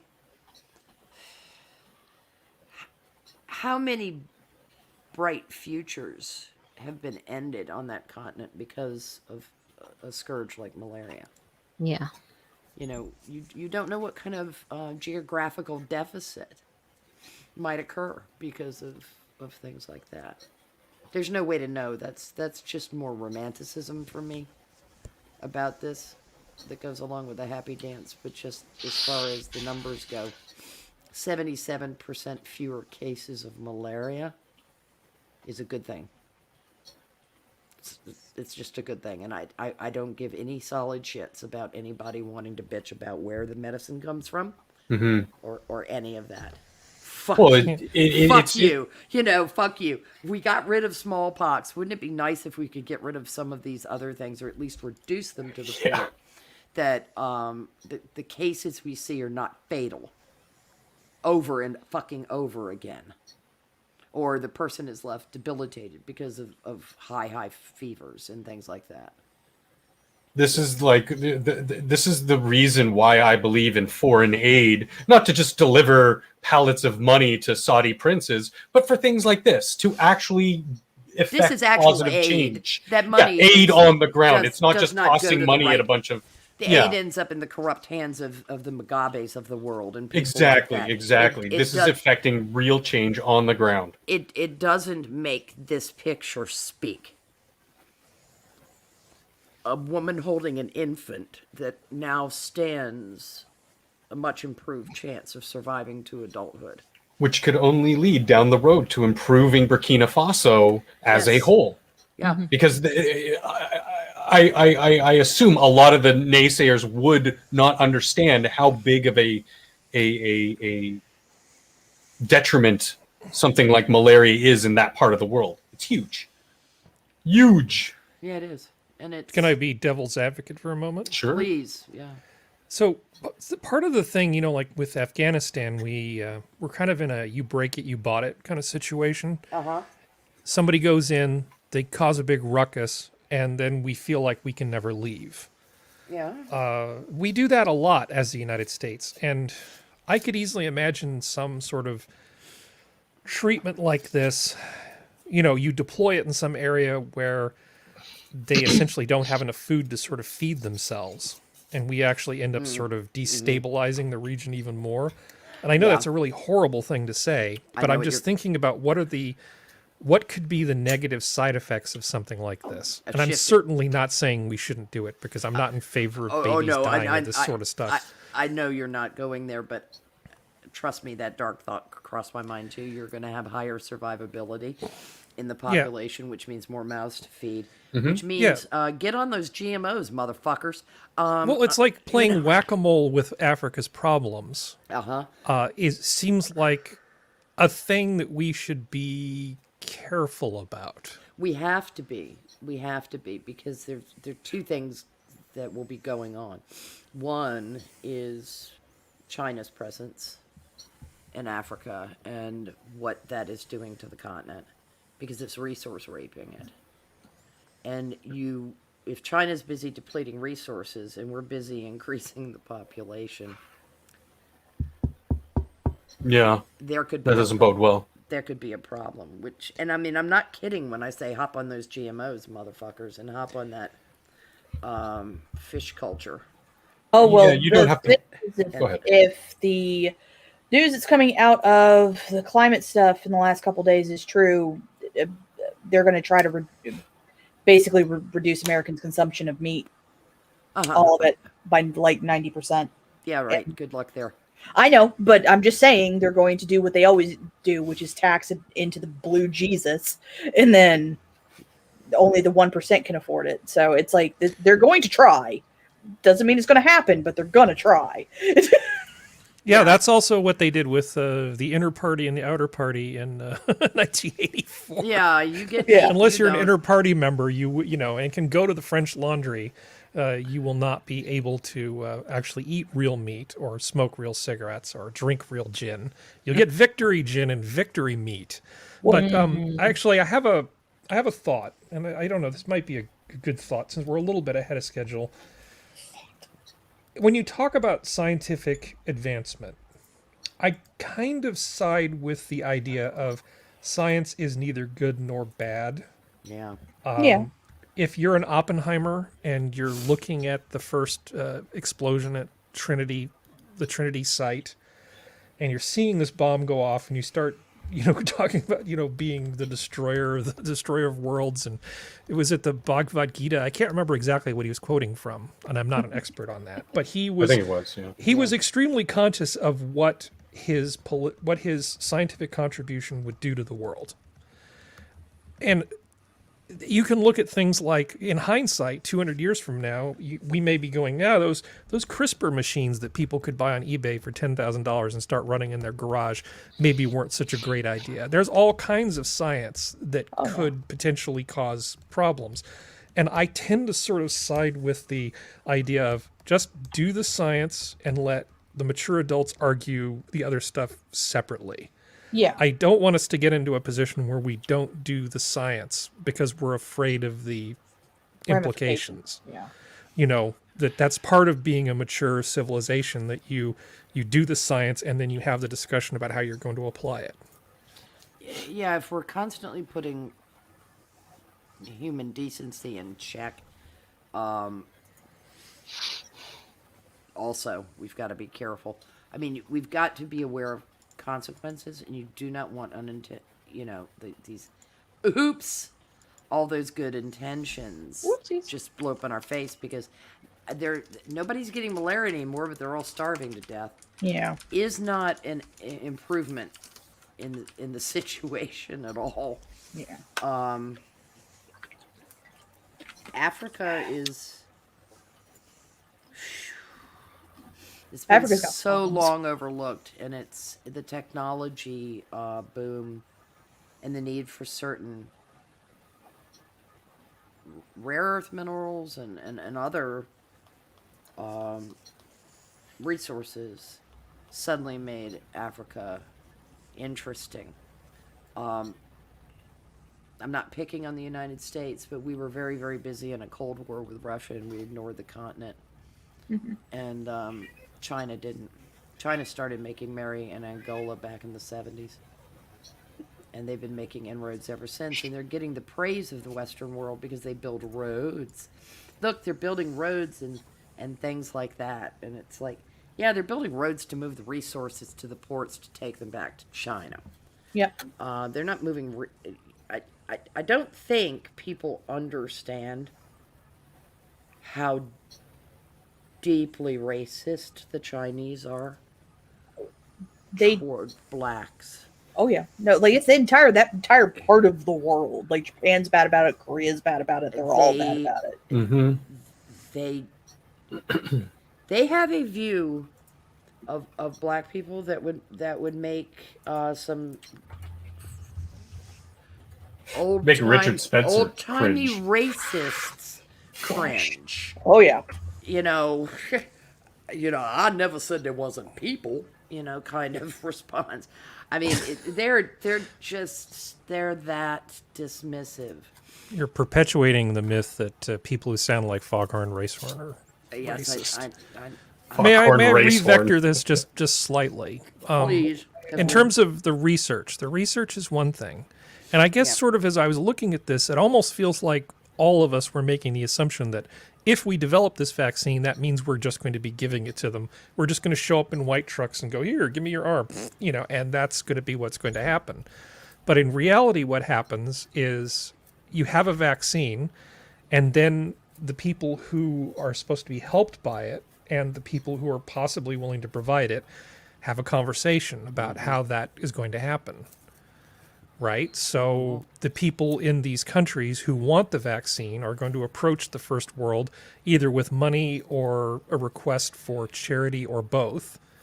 And somehow this is going to turn into a vaccination effort if it's effective and it's cost effective as well. NGOs will get Yeah, grinding. and Skep knows a ton about Africa. I mean, is this a thing where it's an uphill cultural battle to get them to take the vaccination because of trust, or do you think they would jump at something like this? In Africa? Yeah. Do you think they would want to go for this vaccine, or are there cultural issues that might make them not want to adopt it? What little I know about Africa is that you can't. I would hesitate to say they'll all do this or they'll all do that, or even that a preponderance will do this. I think it'd be extremely hard to predict. You'll have some groups that get right on board with it. You'll have other groups, they'll say, well, what did the tribe over on the other side of town do? Well, they all went for it. Well, we're not going to do it at all. It's going to be a lot of stuff that's not based on what we would think of as rational. It would be much more emotionally based objections to it. And other times, in places that are a little bit more, there's a little bit more generalized, better general education. I mean, you probably can look this up and see who the more educated countries are in Africa who have the average size. I don't want to guess and say. One thing that my wife was very impressed with when she went to Kenya was that the people there seemed, and she was out in the hinterland. She wasn't anywhere. She wasn't in Mombasa or anything. They flew in there, but they went out into the countryside. And she said the people out in the countryside were surprisingly well educated. They have schools all over the place, and I'm sure there's probably statistics that contradict me here, but I'm just saying anecdotally what she saw. And those types of people would make a rational decision based on, hey, this is obviously in our self-interest. So anyway, I guess a long-winded way of saying it's probably pretty hard to predict. You'd have a lot of different varying reactions to it, with lots of other things driving how they would react to it that from our point of view would seem irrelevant or unimportant, but to them are much more important. So it's important not to me to not be ethnocentric here and say, well, obviously they'd all come clamoring for it. I think some would not, and we would probably be very surprised at the reasons that some of them would object to it. Because golden rice was largely a thing that we. But I don't Asia, know. Right? I want to say quickly that I don't know, and I don't have any data to back any of what I just set up. So I don't. No, I don't I was really just know at all. soliciting an opinion because I know Yeah, you just- know something. But golden rice really is something we deployed in Asian countries, wasn't it? More than Well, Africa. I don't have any statistics about where we deployed golden rice. I have a vague memory that that associates it with Asia. Yeah. So yeah, it's mostly I Southeast would Asian assume, countries. But what about Yeah. golden bananas? Where did we? I don't know about golden bananas. Yeah, Honestly. I- you mentioned that, and I've never heard not of them. I'm not familiar with golden bananas, but It may still golden be rice I've heard of. in the attempt stage too, because they're having enough trouble with banana horticulture because I know there's a problem Trains with bananas, isn't there? yeah, they keep croaking from A mite or something, or some Yeah. kind of pest. so the banana we eat now tastes nothing like the banana that our great grandparents would have eaten. Actually, banana taffy would come closest to tasting like what they ate. Yeah. There's been that much of a shift in the flavor of banana because we're clone. I know that the golden banana is a Boston all nude bar. Okay. Then, I was going to say, I think it's also a booby Okay. prize Maybe for something. I- It's not a steakhouse. maybe I had a no. It's a house of meat. In a Maybe gentleman's hammock. Yeah, it is. Maybe I imagined the whole fucking thing. The one other point though. I just thought it was funny. The first thing that came Yeah. up was an No, adult No, I just thought entertainment. it was cool because I know a little bit about bananas and the growing of bananas because, as with a lot of things, I went down a rabbit hole thinking I should grow my own bananas. So I started reading everything about bananas. It turns out there is a variety which is well suited to growth in most of California, and there are a number of others which if you live in a place where there's no frost. That are pretty cool. They look weird. Some of them have little seeds in them. There's one that tastes a lot like ice cream, supposedly. And I like everything about that. The idea of a plant that grows bananas that Banana tastes like ice cream is delicious, by the way. yeah, that's a good thing. But the golden rice thing is huge, and Greenpeace are a bunch of idiots, and I they are. really don't like Greenpeace. If I had to get rid of one thing or the other, Greenpeace or Gascon, I would get rid of Greenpeace. That Yeah. gives you an I idea of where on my hate pecking order of Greenpeace. dislike. Greenpeace is like PETA. They Oh, claim yeah. to have a particular mission, and instead they're impeding everything good. I like no, PETA, the- but I don't like green peas. The funny thing about Greenpeace is that they were caught. They were called out for it. They were dropping big boulders where they do. It's the type of fishing where you drag the net along the bottom of the floor, Yep. and they were dropping Trawling. rocks in like those lanes, saying it's to protect the coral. And someone said, if they've been doing those lanes for decades, there's no coral that's ever going to grow. So they were literally Oh. dropping big rocks in the ocean in lanes that coral was never going to have a chance to grow anyway. Gosh, It you was- must before- hate coral so much to even say that. Before we move on, can I say something funny. in support of something that Prospero said? Because when she said golden bananas, I remembered something. She's right. It is a thing. It is an effort to essentially load bananas with a lot of the. I think it's the fat soluble. No, it's the fat soluble vitamins, vitamin A and vitamin D, and it's at I finally found it. It's at Iowa State University, and this is a big deal. This has gotten a lot of funding, and essentially there 100,000 children in the world, according to Iowa State, die from a lack of vitamin A, and there's they essentially are saying that bananas can be a vitamin A delivery vehicle, basically. Wow. Yeah. And because- they call them golden bananas. That's all I'm saying. So Okay, you so weren't it's- crazy. That Thank is a thing, and that's where that comes from. Thank you, because you can't take A as a supplement. It's much better to ingest it. Well, there's no bioavailability. It's like 1% bioavailability. when you Yeah, take and it. it's much better if you Taking- ingest it in a food stuff Right. because of how we absorb nutrients through our intestines, as opposed to here's a pill and whoosh. It isn't water soluble, so it doesn't Yeah. do great. Yeah, it's a It needs to fat-soluble be vitamin, yeah. bound to food things that you digest naturally and go in that way. So yeah. Exactly right. And So if I can interject here for a Oh, moment, damn the, it. the How'd point you- with golden rice is it has more vitamin A in it. From what I can see here about Yeah. the golden bananas, it's vitamin A. Now the Yes. gold color comes from the fact that what else do we know that is really good about vitamin A? Carrots. Yeah. Carrots. Carrots are full of beta carotene. Yeah. Beta carotene. Has a very distinctive color.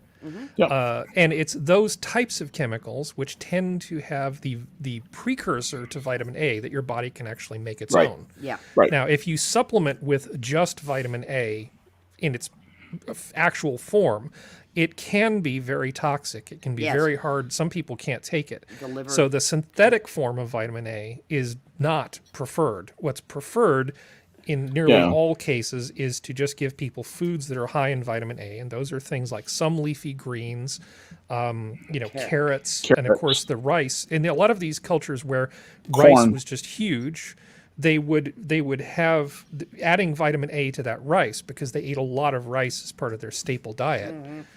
Was a big thing because a lot of these kids would just go blind because Yes. they just didn't have it.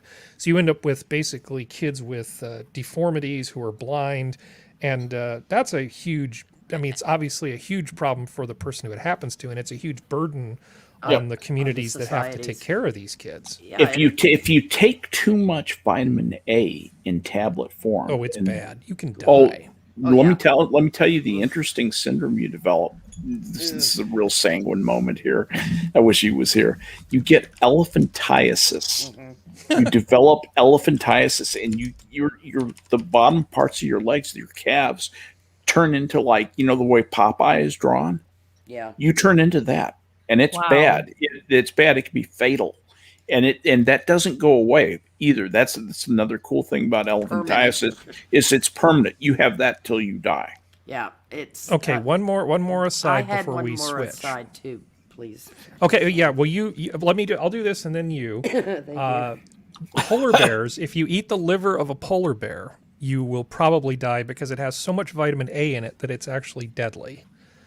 So if tastes you happen awful. to kill a polar bear, do not eat the liver of the polar bear. I Yeah. hope this is an academic thing for nearly everybody, and I don't really have to give you a serious warning. I about it. I mean, always discard the liver when I mean, maybe Sora and Functional, because they're up in the Great White North, might have to eat a polar bear at some point. Sure. But for the rest of probably us, do that. we're just going to keep eating meat while it's still allowed. Okay, sorry, Prospero. Okay. Go ahead. Okay, my I think we'll aside. start with squirrels. Sorry, yeah. Prospero. Yeah, that's no, they're a good plan. Gray squirrels, nasty little fuckers. We've been focusing on Africa and malaria. Africa is not the sole province of malaria. The Philippines will benefit from this. Other places in Southeast Asia will benefit from this.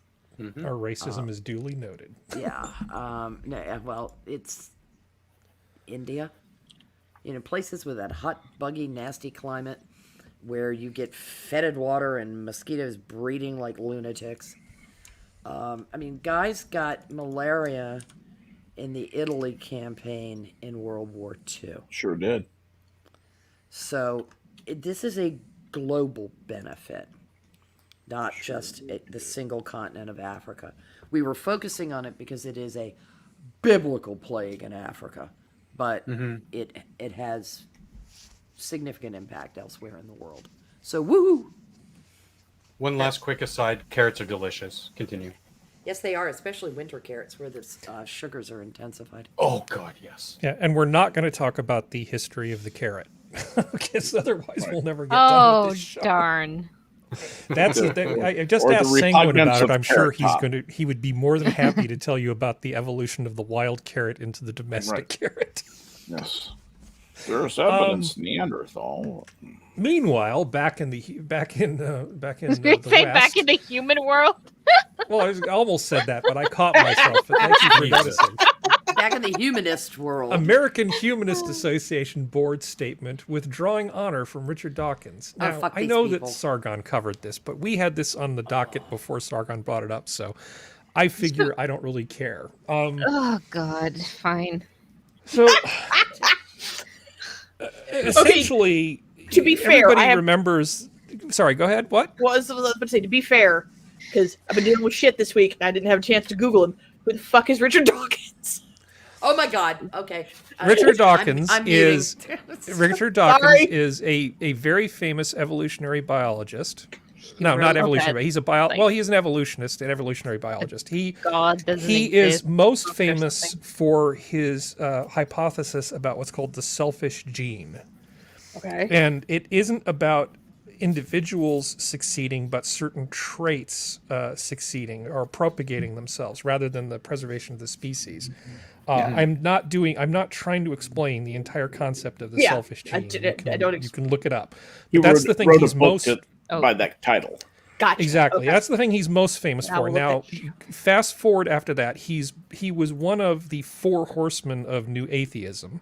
Oh. So it was Dennett, Dawkins, Hitchens, and Harris. And I God always think delusion. Harris is kind of like if you're looking at the pack, you know, with Sinatra and Sammy Davis and Dean Martin, and then off in the corners like Joey Bishop.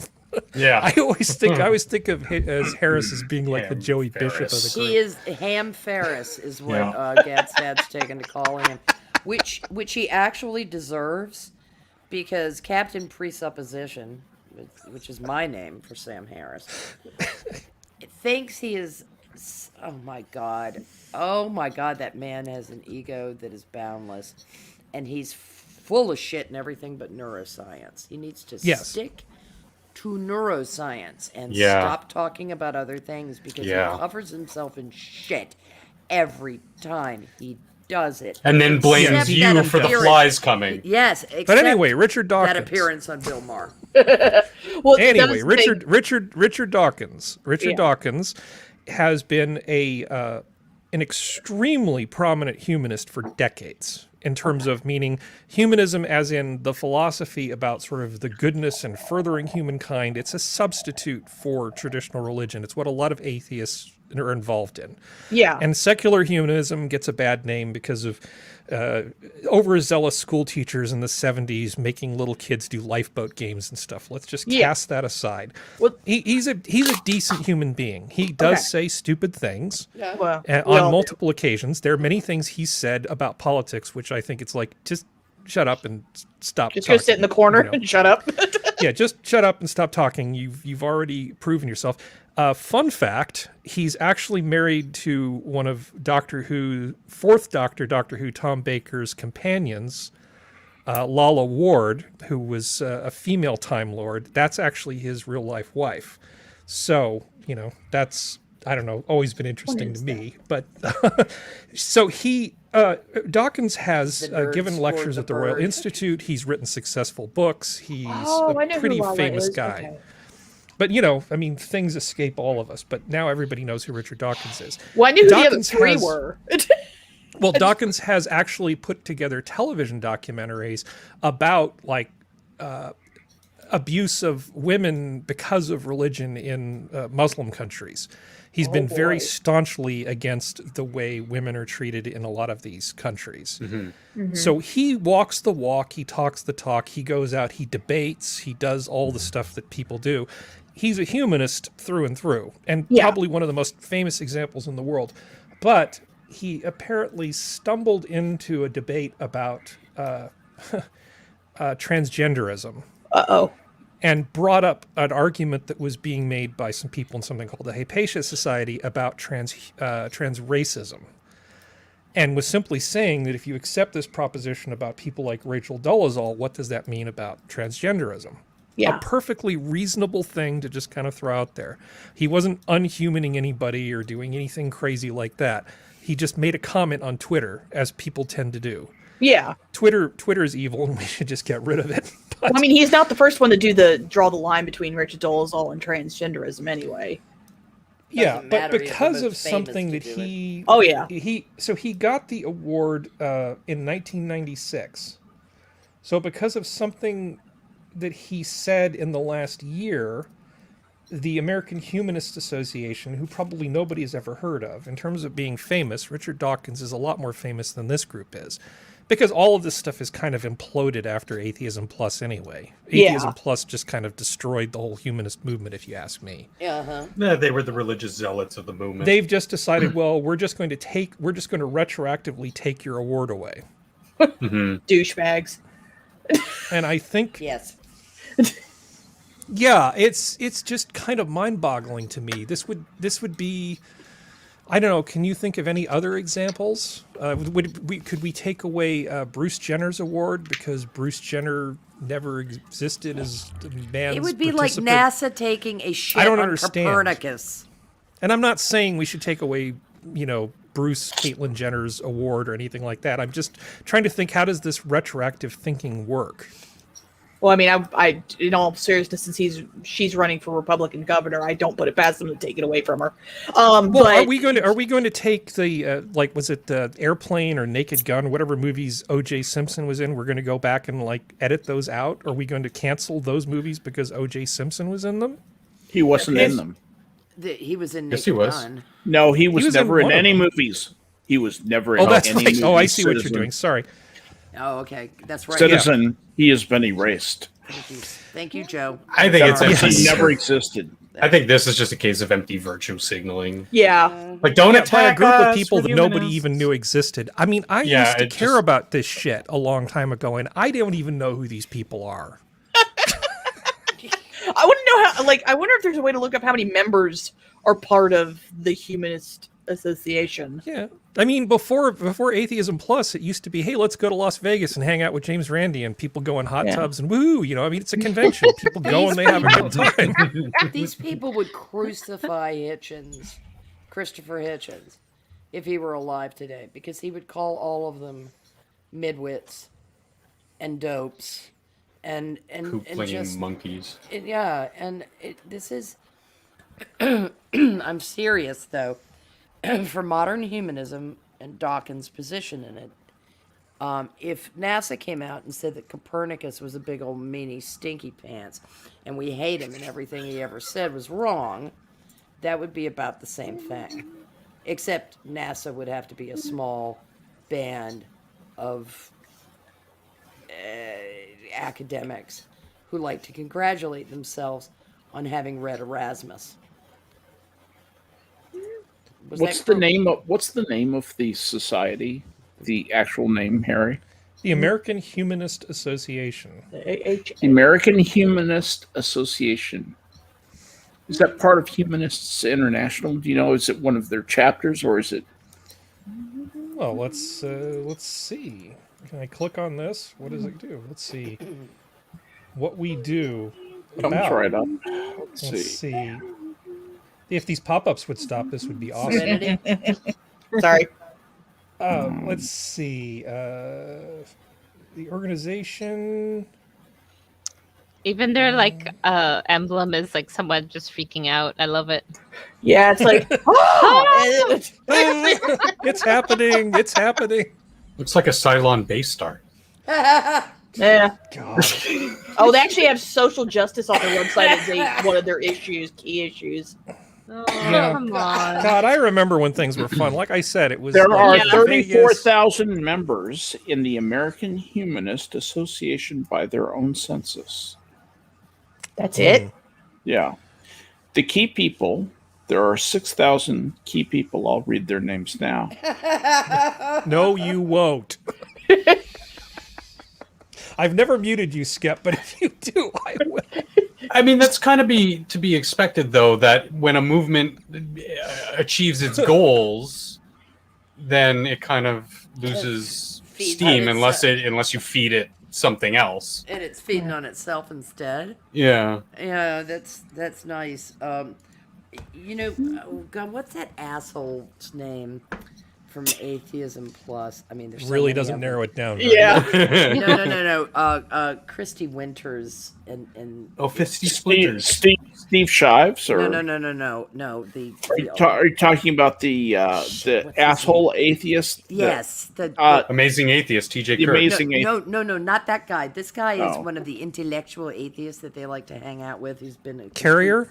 Dave, no, not. the other one. Oh, God, Horowitz? No, I know Pinker. no. No. The other one. Okay. Yeah, this guy. There's God. so many. Yeah, I was There going to say, are. You There talk are. about King, the Crocoduck guy, PZ Myers. Yes, that prick. PC Myers. Oh PC my I Myers. God. win. He digs deep for remembering PZ Myers. Well somebody whose name I done, haven't thought well about in Thank a you. while. Thank I haven't you. thought about him in years. Yeah, it's not worth thinking about him. I mean, Peace and fires. he's fucking insufferable. He's the kind of person that would get something like this going because of personal jealousy and pettiness that whole crowd is just wrapped up in. Mm-hmm. You know, the Winter Shives, Atheism Plus movement. But he said this, so that really should disqualify him. It should retroactively take yeah, away his no. award. Yeah, you're just not the proper kind of atheist, you see, because you're not Atheism Plus. You didn't marry atheism to social justice. Yeah, turning them into the zealots, Yeah. the fanatics. And that's as soon as you mention that social justice appears on the site, that's when you start smelling those rats. Before we all pop a gasket, would you like to go do our fun story before we sign off? Please. Yeah. Because all that does is, I mean, that was raising my blood pressure. Oh, shut! I Hey, hate this. isn't Stop it kind of funny Oh, when you no. hate on humanists? Oh, okay. Uh-oh. Does anybody have access to this article without on. the login thing? What is do you have the link? Where was it? Hold on. I think I can probably bring this up in Firefox. Hold on. Yeah, I've got it up. Nope. Giggity. Why did it do that? Can you get a cached? Oh, Sometimes I've the got cached it. Oh, Give me I a moment can't. to give me a moment to adjust Womp womp.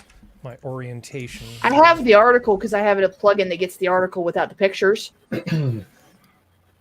No, we've got it. Just talk amongst yourselves about whatever for a moment. Certainly. What about them Dodgers, eh? How about that old Ken Boyd? Well, as a personal atheist myself, I looked at that movement and I kind of went, "How are you any different than a religion?" And I saw this years ago before they imploded.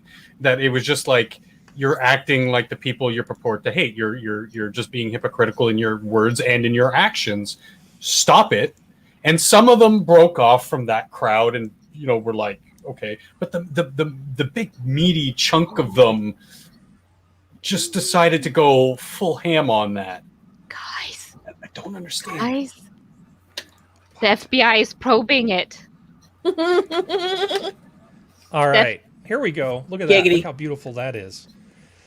Inside the multi-million-dollar orgasm cult endorsed by Hollywood. Oh, I often will just ask Sora to read these. Yeah. Because it's just funny to hear you laugh. She 'Cause sounds so you just eager. cannot. Yeah. You just can't get through these things without laughing, which is part of what makes it so damn funny. Would you care to do the honors, Sora? I would love to. Thank you for always thinking of me. Yes. She looks like a is this wine mom. large enough that you can read it? Yes, that's perfect. Okay. Okay. Let's get this over with. Okay. In 2011, an American author and businesswoman named Nicole Daydun gave a TEDx talk in San Francisco in which she spoke of her plans to build an empire on the female orgasm. That's not a good thing to build an empire on, but okay. A tall, Seems like kind of self-assured- shaky ground. a tall, Just fake it till you make it. No, oh God. no, just keep Hey. going. Just go. A tall, self-assured woman in her early 40s, dressed in a black silk trouser suit, auburn hair falling to her shoulders. Daydun did not, of course, put it quite like that. In the course of the talk, which has since been watched more than 2 million times on YouTube, Daydun, who had recently published a book entitled Slow Sex, the art and craft of the female orgasm. My mom made me wear a helmet on my honeymoon. Oh God. Sorry. But I was a member of the slow sex. And was standing in front of 2 glowing vulva-shaped lights, described how in 1998 at a party she had met a man who practiced what he called contemplative sexuality. Oh God. Oh God. Oh God. It sounds Reading like she ahead. got. Yeah, it sounds like she got taken, is what it sounds like. And in order to make herself not sound like a stupid bitch, she just made something up. All right, we're never going to get through this, All right. guys. He invited her to lie down unclothed, shone torchlight on her vagina, and proceeded to describe her colors in some detail. Your outer labia are coral. He then stroked her clitoris, no firmer than you would stroke your eyelid. Oh, good. Thank you. Can you scroll up a bit for me? Sure, I'm multitasking. Scroll. I had never been looked at or felt that kind of compassion in that area before, Daydun told her audience. Nicely dressed people in their 30s and 40s, nodding thoughtfully and bathed in a self-congratulatory aura, as TEDx audiences are wont to be. I just broke open, and the feeling was pure and clean. Ugh. Yeah. This story, yeah. which would come to be repeated in Daydun's words thousands of times, was subject to variation. Sometimes the man would be a Buddhist, sometimes a monk, and at others, in her words, a cute guy who delivered the best pickup line I've ever heard. But the result was always the same. For the first time in my life, she said, I felt like I had access to the hunger that was underneath all of my other hungers, which is a fundamental hunger to connect to another human being. And then Your dog I is had worried about you. Yeah, I know. mini. It's Minnie, time Mom, now for stop. TEDx After Dark. It's like, Mom, please stop. Minnie is like the cat that slapped the bitch for saying my pronouns or she, her. Flop. You know, it's Love that. amazing. That was good. Stop. All So right. is the sorry background about that. music at a decent volume? Yes. Perfect. Perfect. Thank you. You're welcome. All right, where was that? And then I had a moment of thinking. I want to know how to live here in this place, and in my philanthropic way, I want everyone else to know how to live here. Female orgasm, she continued, is vital for every single woman on the planet. A truth, apparently, so undeniable I had to bring it to the world. Jesus Christ. Thanks, Captain Obvious. And Oh my. And bring it to the world she did. In 2004, Daydun founded a group called One Taste. Disseminating, it is hard to go far in this tale without stumbling inadvertently across a double entendre, the practice of what she called orgasmic meditation, or OM. Oh, that's why they say that. Oh. At its peak, One Taste was reported to be making $12 million a year. It had centers in 9 cities, including New York, San Francisco, and London, and was endorsed by no less a personage than the High Priestess of the Vagina, Gwyneth Paltrow. Red flag there. But the organization has now shut down following accusations by former members of the group, with the FBI reportedly investigating allegations of sex trafficking, prostitution, and violation of labor laws. Those of a delicate disposition may choose to turn away at this point, for there is a story of idealism and desire, of Californian sex communes and 3-hour orgasms, of the search for Eden and the worms in the apple of power and money. It is also very, very bizarre. Oh, God, Los Gatos. Oh, God, this is so close to home. Come on. 3-hour orgasms, not including coffee break. Cigarette breaks. Whoa. Mine. Daydun grew up in the Northern Californian town of Los Gatos with her mother, a single parent. At 16, she had sex for the first time, got pregnant, and had an abortion. Fun year. She studied semantics at San Francisco State University and, with a friend, opened an art gallery in the city. She was 27 when she learned that her estranged father was dying of cancer in prison after being convicted of molesting 2 young girls. Daydun has said he had never harmed her as a child, but with his death, everything in my reality just collapsed. Because If that George makes Gascon sense. if George Gascon had been DA, that man would not have been taken away from his daughters at such a crucial time. You need a bell. All the bells. Mm-hmm. Ding, ding, ding, ding, ding, Notre ding. Dame needs to ring. Just- Yeah, no, Daddy, Daddy, Daddy. If I was her high school counselor, I wonder how that conversation would Oh have gone. boy. I would Anyway. have drunk bleach. Probably. All right. Sorry. She turned her attention to spiritual matters, studying the Kabbalah and Buddhism. By her account, she was planning to become a nun at a Zen Buddhist center in San Francisco. Now, she would joke later, they just call me the nun that gets some. Ha ha ha. Then she met the man at the party. Since the 50s, San Francisco has been a petri dish for alternative thinking. What a don't use that. Don't. Countercultures and free love communes steeped in libertarian ideas that would continue to flourish in the tech communities of Silicon Valley. The thing about a petri dish is it's usually washed or autoclaved between use. San Francisco bears no resemblance to a petri dish. Yeah, and like that There's is no bleach in the world. one could even argue that wow, that's a really homophobic thing to say about San Francisco, knowing Yeah. the history of San Francisco. Pretty There harsh we go. take on AIDS there, author. Yeah. In 1998, Dedan joined a group called the Welcomed Consensus. Oh, yeah, that sounds culty.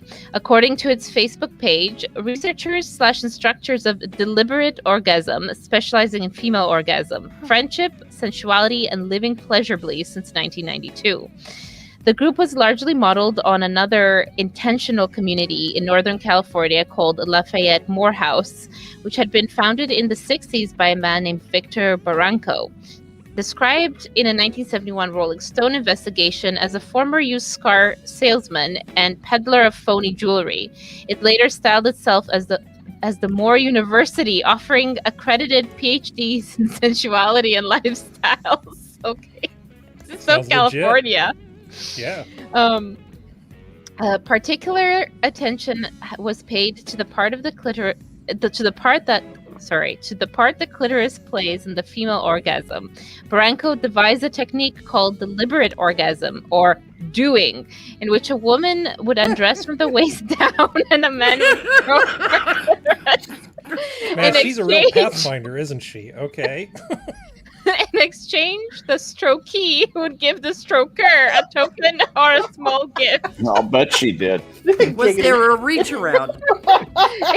It was reported that in 1976, a commune member named Diana claimed that she was able to sustain a continuous orgasm for 3 hours, not including cigarette breaks. That's exhausting. Totally Okay, believable. okay, Totally hold believable. on. I have to tell you about something. This is not a story about me.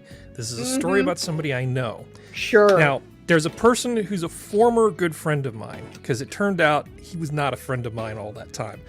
And this guy, one of the first times I realized he was completely and utterly full of crap was when he started talking about exactly this. This is all coming back to me. I hadn't thought about this before now. And I remember him talking about this, about how he had reached some level of enlightenment where he could have these tantric orgasms that would last 3 hours. I shit you not. And I wonder, because he's like a former Scientology nitwit guy, I wonder if he was actually involved with these people. Probably. Okay, Yeah. carry on. Enough about me, please. Sorry. I Can like you this please, picture, though. You said it wasn't about you. Gotcha, bitch. Yeah. Keep scrolling up. Can you just scroll up just I feel like this picture should just be have a caption that says, "Yep, there it is." Okay. There's the it TV is. remote. Found it. The focus was sex, how to have a great sex life. Former students of Barranco set up their own practices and groups, among them the Welcomed Consensus. They taught a philosophy of communal living, relationships, and communications, says Ken Blackman, who lived in the commune for 9 years and would later join Nicole Dedan at One Taste. But the focus was sex, how to have a great sex life, and that's where clitoral stroking came in. Sounds The like an idea- MLM.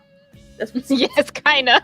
It sounds Oh, rather God. single-minded in their approach to sex. yeah, but really. Mm. Just touch the clit. That's all you gotta do. The idea that No both time of us for romance. That's it. Okay, I I'll just shut up. love the idea, the strokey and the stroker. Oh, I'm romance. gonna mute because I can't stop Midnight talking. toker. The idea that both of us are going to put our attention on the woman's body, that it can be a complete experience and there's nothing that she owes me in return. These are highly innovative ideas. Nicole Dedan lived at the Welcomed Consensus for some 2 years. She also spent time at Morehouse, allegedly suggesting to Barranco that she should be his successor, but the proposal came to nothing. Morehouse and the Welcomed Consensus, Blackman says, regarded themselves as The elite connoisseurs of exquisite gourmet sex, they had no desire to be mainstream. But Dedan had bigger ideas. She wanted to reach hundreds of thousands, millions of people, recalls Blackman. To this end, she packaged the technique that she called orgasmic meditation. If you could please scroll up for me, thank you. A woman lies on what Dedan called a nest of pillows and butterflies her legs, again, Dedan's term, draping one leg over the knee of a man who is fully clothed seated beside her. He sets a timer. Oh, because that's not going to cause anything to happen. Okay. Totally natural, the way people have done it for generations. There's a timer, there's latex, this is Jesus fine. Christ. Wearing latex gloves smeared with lubricant, he would then stroke the upper left quadrant of the clitoris. That's called the gamma quadrant. Who's left? Who's left? Who's left? Doesn't say. Her left or his left? I'm helping the little man in the canoe adjust his hat. Well, Diana had scaled the Himalayan peak of the 3-hour orgasm. Dedan set the clock at a more modest 15 minutes. In 2004, along with a business partner, she set up One Taste Urban Retreat in a loft building in a grungy part of San Francisco, favored by internet startups promoting as a way to make orgasm, connection, and sensuality sustainable. Okay. The community quickly grew to number around 50 men and women, most in their late 20s and early 30s. Amming 2 or 3 times a day with various research partners, showering communally, and negotiating whose turn it was to do the washing up. The washing up. Yeah. Wait. Like, I know. That just What's that just getting beggars washed? belief. Yeah, what are you washing? the latex gloves. I They're don't wanna know. sustainable. I- They recycle. I'm just picturing the coloring book, the cardinal points of the clitoris. It's just. Oh my god. Oh man. All right, can I just kill everybody's buzz here just for a second? Okay. The thing It's about about time. this, the thing about this is that I keep looking at is these people in focusing on the wrong thing about sex that makes it fun is doing it with somebody you care about and who cares about you. That's the most fun thing about sex. Long term, I promise you that is always true. And what they do here is they turn people essentially into dildos. They have become nothing but stimulative, just focusing only on the physical aspect of sex. And to me, it's like using a starship as a school bus. You have this magnificent thing, sex between two people, and all the interesting little connections that people, when they love one another, make. And they only take it. It's like they just take the tail and they don't get the dog. They really have missed the point of sex, and in worshiping this one thing and being so completely fascinated by it, they miss the point. They miss the interesting and really fun part of sex. I don't see how this could. This is worse sitting than there with mutual latex gloves. masturbation. Yeah, well, it is. That's all it is Yeah. masturbation, and it's just using someone to help you masturbate, and they have no connection to you. There's no motivation. What's my motivation? Why do I want this person to feel good? I mean, when it comes down to it, there's none of the fun stuff of sex involved with it. They have managed to distill out the fun of sex and just turn it into a spasm. Well, plus also, I think some of these guys are going to get a repetitive motion injury. Yeah, they Yeah. probably get carpal Sorry, tunnel. you washed out because of carpal tunnel.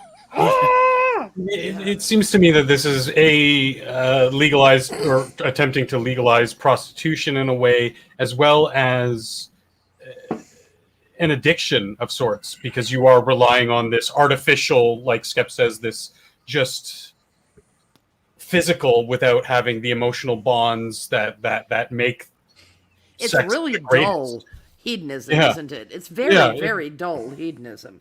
Very Because it's lazy. yeah, it's like there isn't even.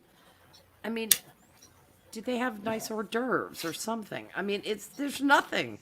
This is just okie dokie. We're gonna manipulate the clitoris now, as if they had discovered the Ark of the Covenant. Yeah.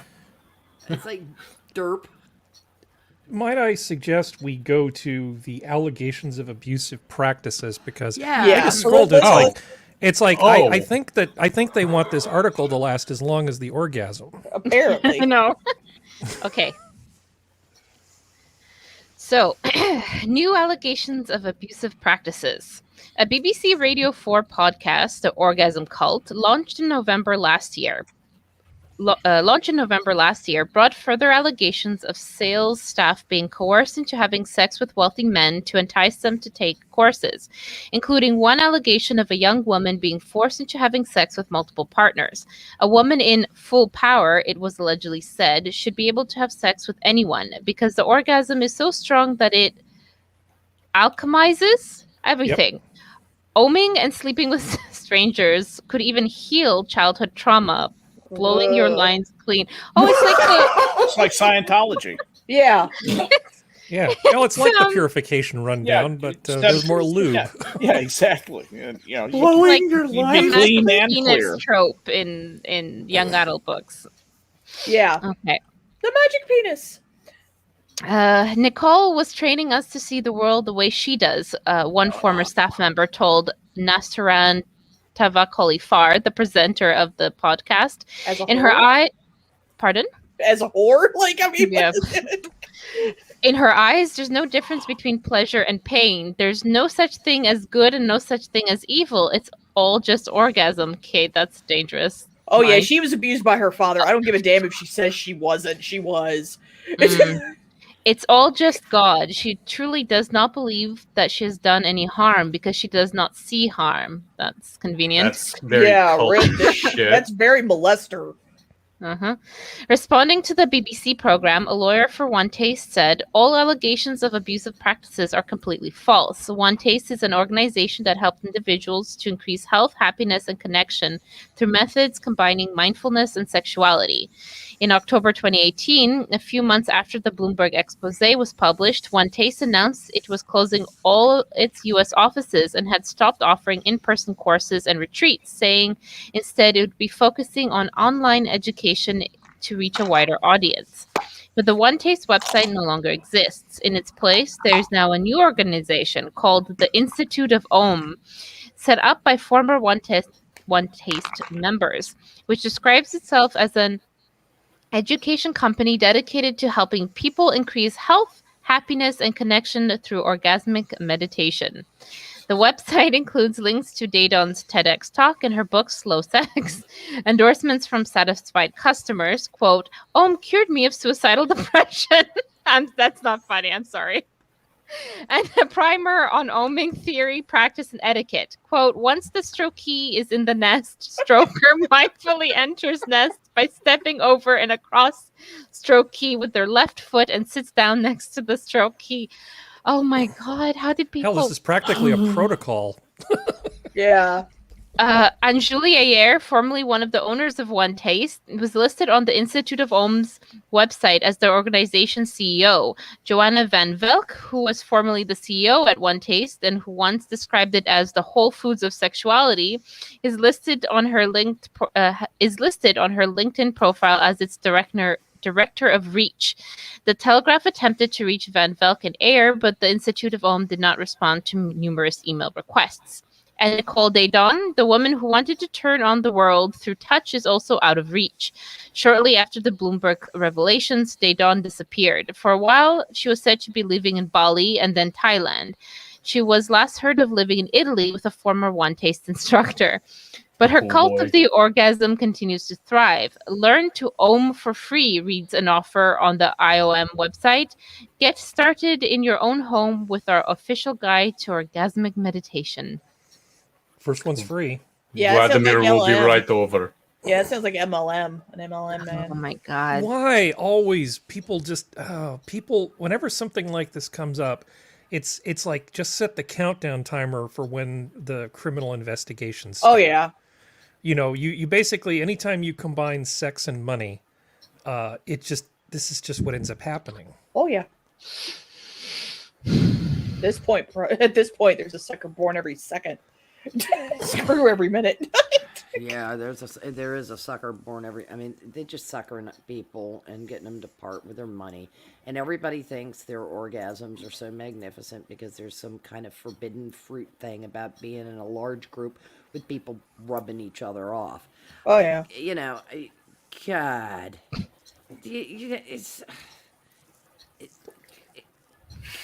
Get Yeah. a hobby. I mean, really, take up woodworking or something. Yeah, really, do something with your For fuck's hands. sake. I mean, the woman who said it cured her of her suicidal depression, I'm not laughing, but it's kind of hard to kill yourself when your hands shoved down your pants. You know, just saying. Have you tried growing tomatoes? Yeah, I mean, really, Try- there's got to Yeah. be something. Yeah. Try something. shucking peas or Grow- something, man. Come on. Grow Like, I keep thinking cucumbers they're- if you they're- can't stop thinking about it. They're Okay. turning this into a drug. Yes. Like the constant dopamine Mm-hmm. dump from sex. Like they're saying, yeah, give us more money. We'll teach you how to increase it. We'll teach you how to do better. Yeah, but It just- eventually, you know, it's like you're chasing lightning. It gets harder and harder to find. Yeah. You know, you can overuse certain nerve endings in the body. Well, I mean, Yep. it's they also kind of tag themselves on the feminist bandwagon bullshit with the whole stop making men focus. It's like, well, if more women told men what to do to help orgasm, you wouldn't be in this problem now, would you, Yeah, lady? Teach the little man in the boat to tip his hat, as Harry said. That was Yeah, it's that was like quite eloquent, Harry. I wanted to You're welcome. congratulate you. it's just And then that woman can also teach the man what kind of hat he's wearing. Yes. You know, because everybody's different. I think So- this is highly prejudicial against the poor people who have suffered through FGM. However, yeah. Well, it is. They used to. Well, I know back 20, 30 years ago, they started doing these experiments on mice where they would implant electrodes in their brains near their pleasure center. And they would give them a little button, and the mice could go over and they could hit the button and stimulate their pleasure center. And then on the other side of the test chamber was food and water. Can you predict what would happen to these mice? They would mice basically starve to death. they would just sit there with their little paw on that pleasure button until they just died. Now, what Skep was talking about the context and the whole thing surrounding all this stuff, you're not just a receptacle for oxytocin. That's not what humanity is supposed to be. This is like arguing that if people just did heroin all the time and achieved pure happiness, what's wrong with that? Well, yeah, I mean, I don't think I need to explain what's wrong with that. It's this single-minded focus on this one aspect of pleasure, which is just kind of unsettling. Yeah, we're more than the sum of our parts. to say nothing of the neurochemical resistance that'll eventually develop, and then you can't have any pleasure.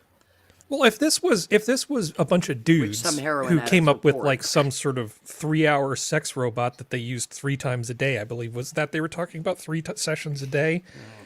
That's 3 hour long that's a sessions, yeah. shift. I mean, you should have to clock in for that, and you should get an hour of OT.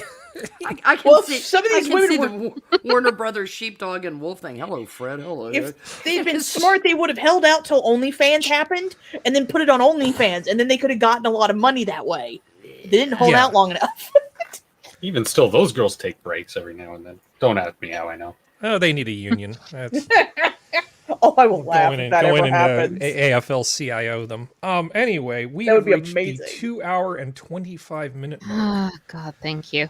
and we have to let Skep go to sleep. There's a bunch of people Someday. that are much further ahead of me on the clock than I am here in the Excuse Pacific me. Daylight Time. Serenity and I are on the East Coast, as I is know. I Functional. know.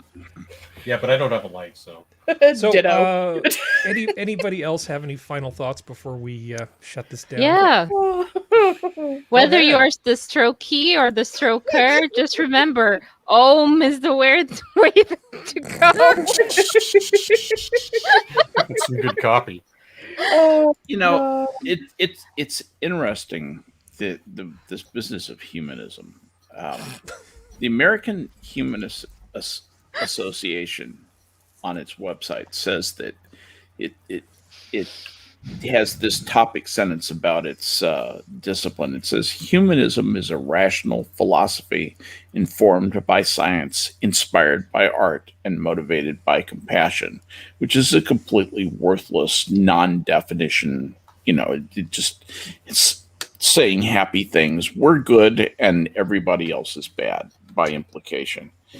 And I prefer Kurt Vonnegut's characterization of humanism to that. He really did strip it down at its very best. Being a humanist means trying to behave decently without expectation of rewards or punishment after you are dead. If you think about it, that's a pretty damn good definition. I'll just leave you with that. Anybody else? I've got a quote. Knock yourself out. Skep will get this right away. Someone once told me that time was a predator that stalked us all our lives. I rather believe that time is a companion who goes with us on the journey and reminds us to cherish every moment, because it will never come again. What we leave behind is not as important as how we've lived. After all, number one, we're only mortal. How did the Gene Star Luck Trek stream Pickard. go? How did the Star Trek stream go today? It didn't. It didn't. I had. Well, we won't shill it then. Yeah, no. Unfortunately, I was absent. I had to follow up on something, and I could not be there. And Irate couldn't be there, so we just decided to push it to next week. Mm-hmm. Sounds like a Sex Among the Stars is going to be so interesting with the Ohm group in mind. Oh, that's right. That's right. Yep. I wish that my rights to this sound clip would allow me to just loan you a copy. You could just play that throughout the entire Star Trek thing. Anyway, it's been fun. I've had a good time. I hope everybody else has as well. Thank you, chat. I noticed you guys were going off on cryptocurrency stuff, and I honestly don't feel like I know enough about it to join in, or I would have retargeted things, but maybe in an upcoming show we can talk about crypto stuff when I feel a little more qualified to actually discuss the technical parts of it. Anyway, with that, the zoo is closed. Good night, everybody. Good night, everyone. Bye-bye. Right.